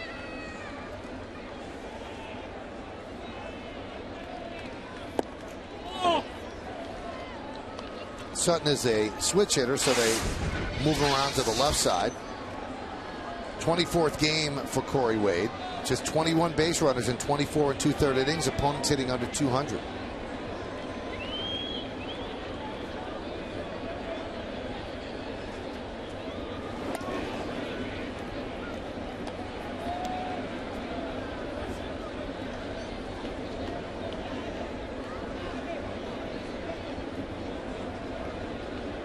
Rays doing all their damage early in this game up Sabathia. Yankees trying to put 5 straight goose eggs on the board after 2 in the 3rd and 2 in the 4th. That pushed them over to the 5-1 lead at that point. The Yankees scratched one out in the bottom of the 8th. But that 5th inning confrontation with David Price and Alex Rodriguez was the story of the game so far. Drew Sutton with a base hit. Cutting over his Swisher, cuts the ball off. Now he boots it. Matt Joyce rounds third. He's going to come home. There'll be no throw. Sutton ends up on second. And it's now 6-2 Rays. See if they give Sutton an RBI. I don't think Joyce would have scored if Swisher had fielded that cleanly. Well, this is the second miss corner outfield, and you need a glove on your shoe there to make that play. But that is why they call it booted. But in actuality, you know, Nix made a play like that in left field. It probably cost the Yankees 2 runs here. So that's a double, no RBI, and the run scores on the E9.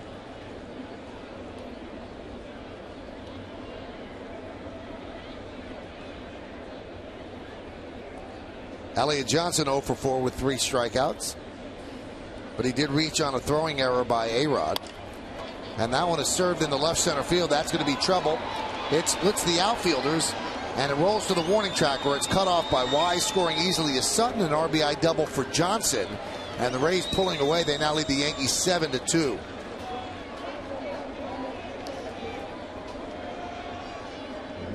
A huge offensive outburst for the Rays, scoring 7 runs. We watched them for 2 games struggle offensively. Yankees helping them out with a few miscues in the field. The Rays have taken advantage. Alex Rodriguez makes the error. They take advantage. Nick Swisher doesn't do a good job this inning. They take advantage.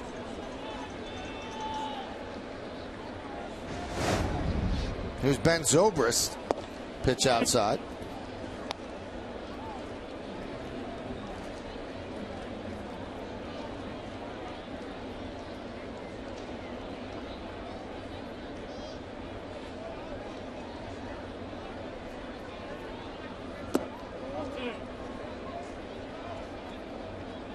Count 2-0 to Zobrist.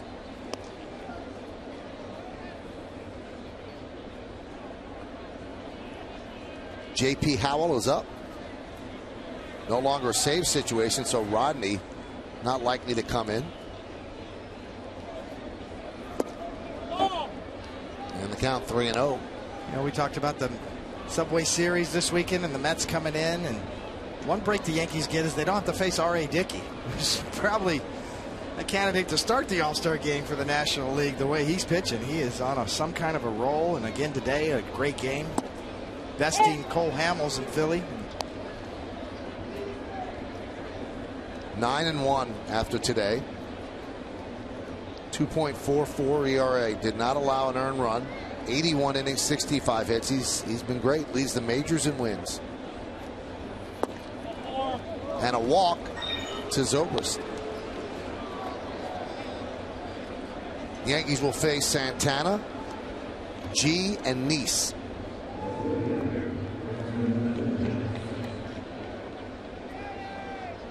You know, R.A. Dickey's just a hard guy not to pull for. You know, everything he's been through. Some of his personal struggles have been documented. And long time in the minor leagues, learned a hard knuckleball. Certainly a guy who's paid his dues. He's the last remaining knuckleballer now that Wakefield has retired.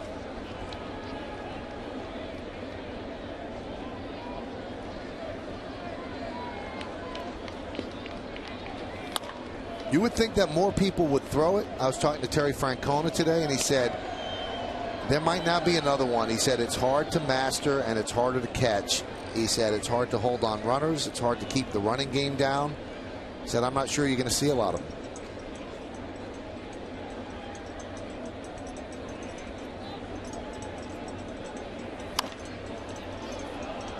Popped up. Right field. Nick Swisher is there. He'll make the catch for the second out. David, I always thought you'd be a candidate to throw one. How come you never tried? You know, there's just not enough time to perfect it. You know, there's only so many throws in your arm during practice and between starts, even building your way up through the minor leagues. It takes so long to develop that pitch, as Francona told you. I mean, the art of throwing it for a strike is so difficult. That's what makes R.A. Dickey so interesting. He's developed his own style. He throws it much harder than any other knuckleball pitcher ever has. And he throws more of his other pitches as well, fastballs and a couple sliders. So he's not, you know, classified as a, you know, Charlie Huff or even back in the day a Wilbur Wood style knuckleball. R.A. Dickey is his own variation on the knuckleball, unlike anybody else.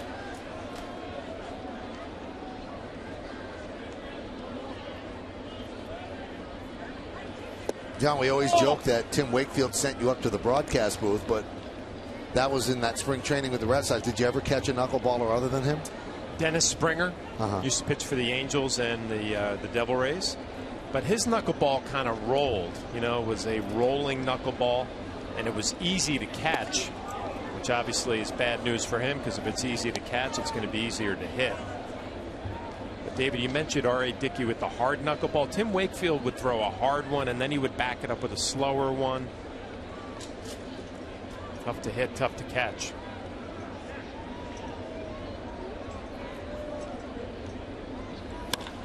That one is drilled to left field. Wise on the run, and he runs it down for the final out. But two big insurance runs for the Rays. They leave two. We go to the bottom of the ninth. It'll be 9-1-2 in the Yankee order as they try to make up ground.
Nerve damage.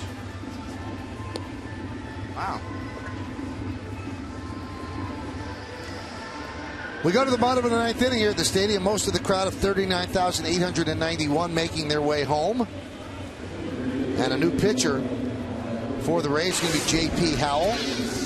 Fifth pitcher for Joe Madden. And this will be his 21st game. You see his numbers there.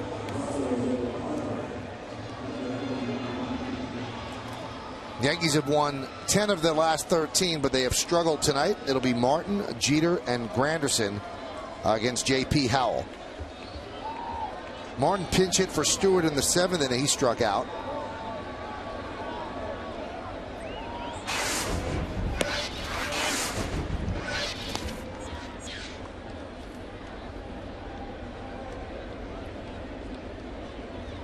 If you missed any of the pregame show, odd news about Mark Teixeira, who has spent most of this season battling a bronchial ailment that really manifests itself in a heavy cough, and he has coughed so much that he has injured a nerve on his vocal cords, and that could take up to a year to get better. So his voice is going to be scratchy, and I know that Joe Buck of Fox had a virus on his vocal cords, and it took a long time to come back. But I think with all the coughing, that's what injured it for Mark. It's not a virus, but he injured the nerve.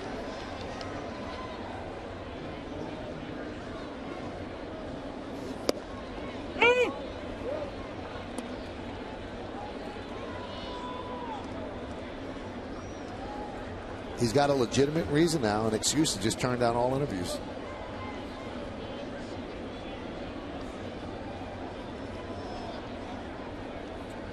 The 2-2. Driven out to right field. Deep. Going back, Joyce. Looking up. See ya. Home run the other way from Martin. Yankees now trail 7-3.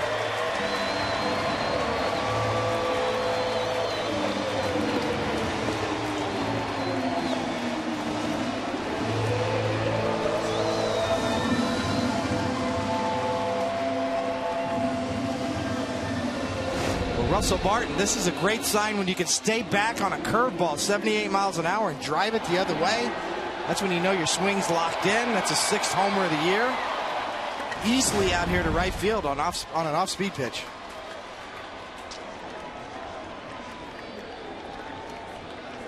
Here's Derek Jeter.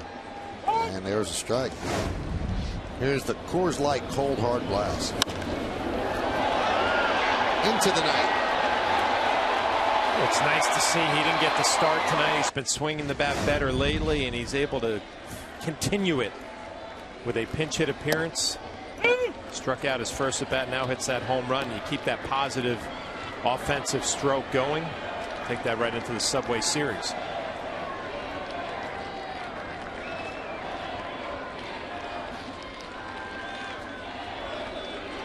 Jeter 0 for 2 tonight, hitless in his last 12 at bats. 1-2.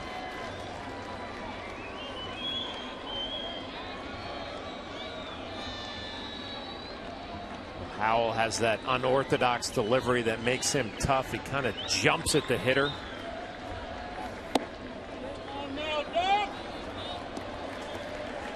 Doug Eddings said no. Jeter did not go.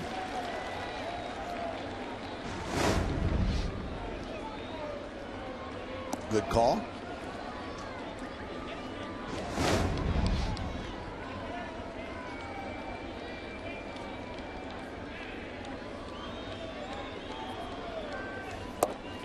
And the count is full of 3-2. Yankees need base runners. They're down by 4 here in the 9th. Well, J.P. Howell's always had a funky delivery, almost a full spin out there on the last pitch. He almost went down.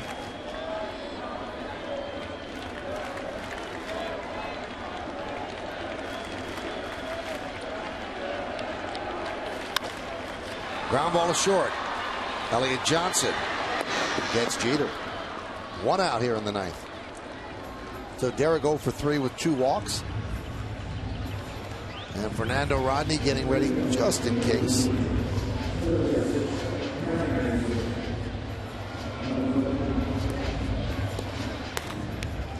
Curtis Granderson has not had a good night. 4 at bats and 4 strikeouts.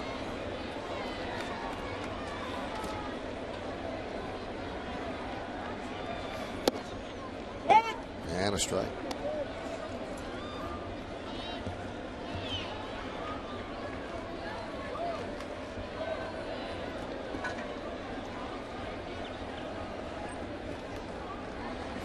Interleague play begins again tomorrow. The second go-around. Yankees already played the Reds. Mets come into town, and the Rays go down to Miami to meet the Marlins. 1-2. Suffer from a little stadium envy, probably, as Tampa Bay has their own venue issues, and Miami obviously with a new jewel of a ballpark in Little Havana. And the 1-2. Nub slowly back to the mound. J.P. Howell fields, fires, and Granderson 1 for 14 in this series. Yankees down to their final out.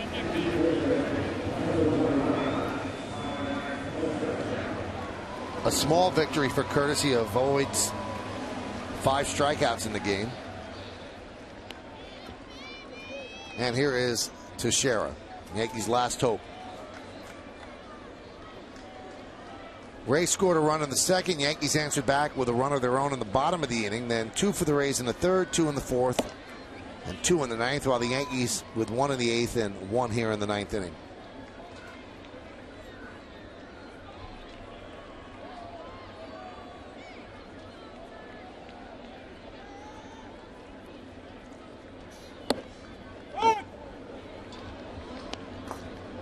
Count 1-1. On deck is A-Rod.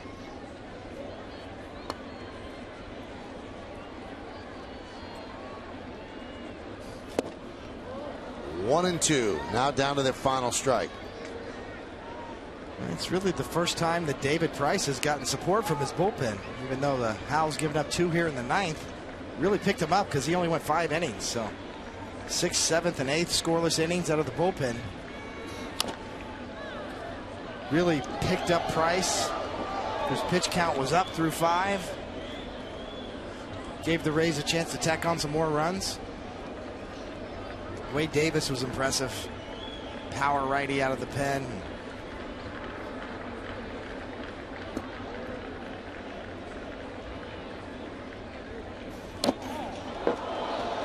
Teixeira gets plunked as the Yankees stay alive.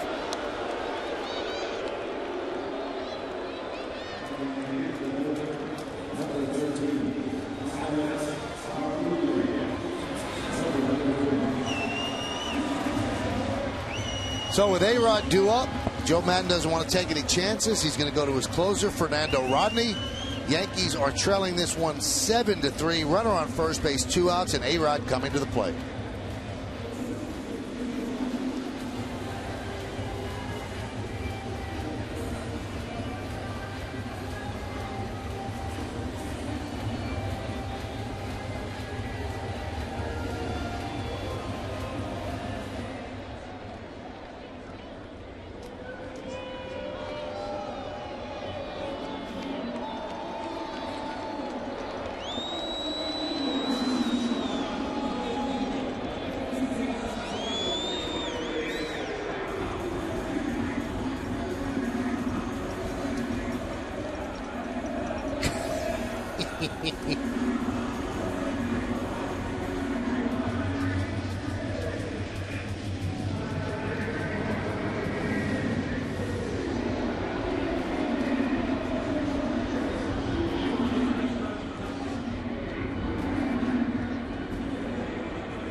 Fernando Rodney will try to close it out for the Rays. 17 out of 18 in saves this year. 1.03 ERA. They find a closer every single year. It's amazing. But that's how they operate. Closer does well, moves on, signs a free agent contract, and they find somebody else. So it'll be Rodney against A-Rod.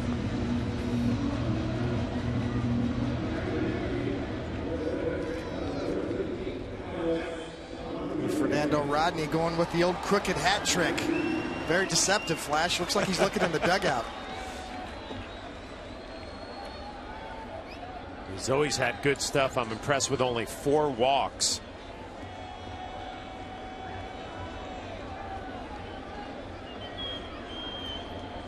Where's he looking? You looking at me? He's got good stuff, though.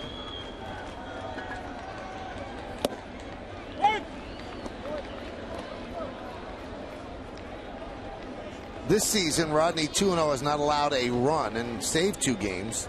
But previously, from 2002 through last season, 15 games, 2-3, 4.60 with 4 blown saves.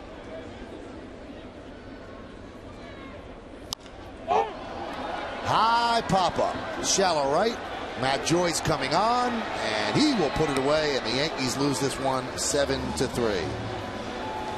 And Fernando Rodney, I guess part of his act is shooting an arrow into the sky as the Yankees lose the final game of this 3-game set. But they do take the series. They take 2 out of 3. Alex Rodriguez had a unbelievable at bat with the bases loaded in the 5th inning, ended up striking out against David Price, and that was probably the seminal moment of the game when the Yankees really had an opportunity to get back in it. Stick around for the postgame show to find out who's tonight's Chevy Player of the Game. So the Yankees lose this one 7-3. They take the series 2-1. We'll be back to wrap it up.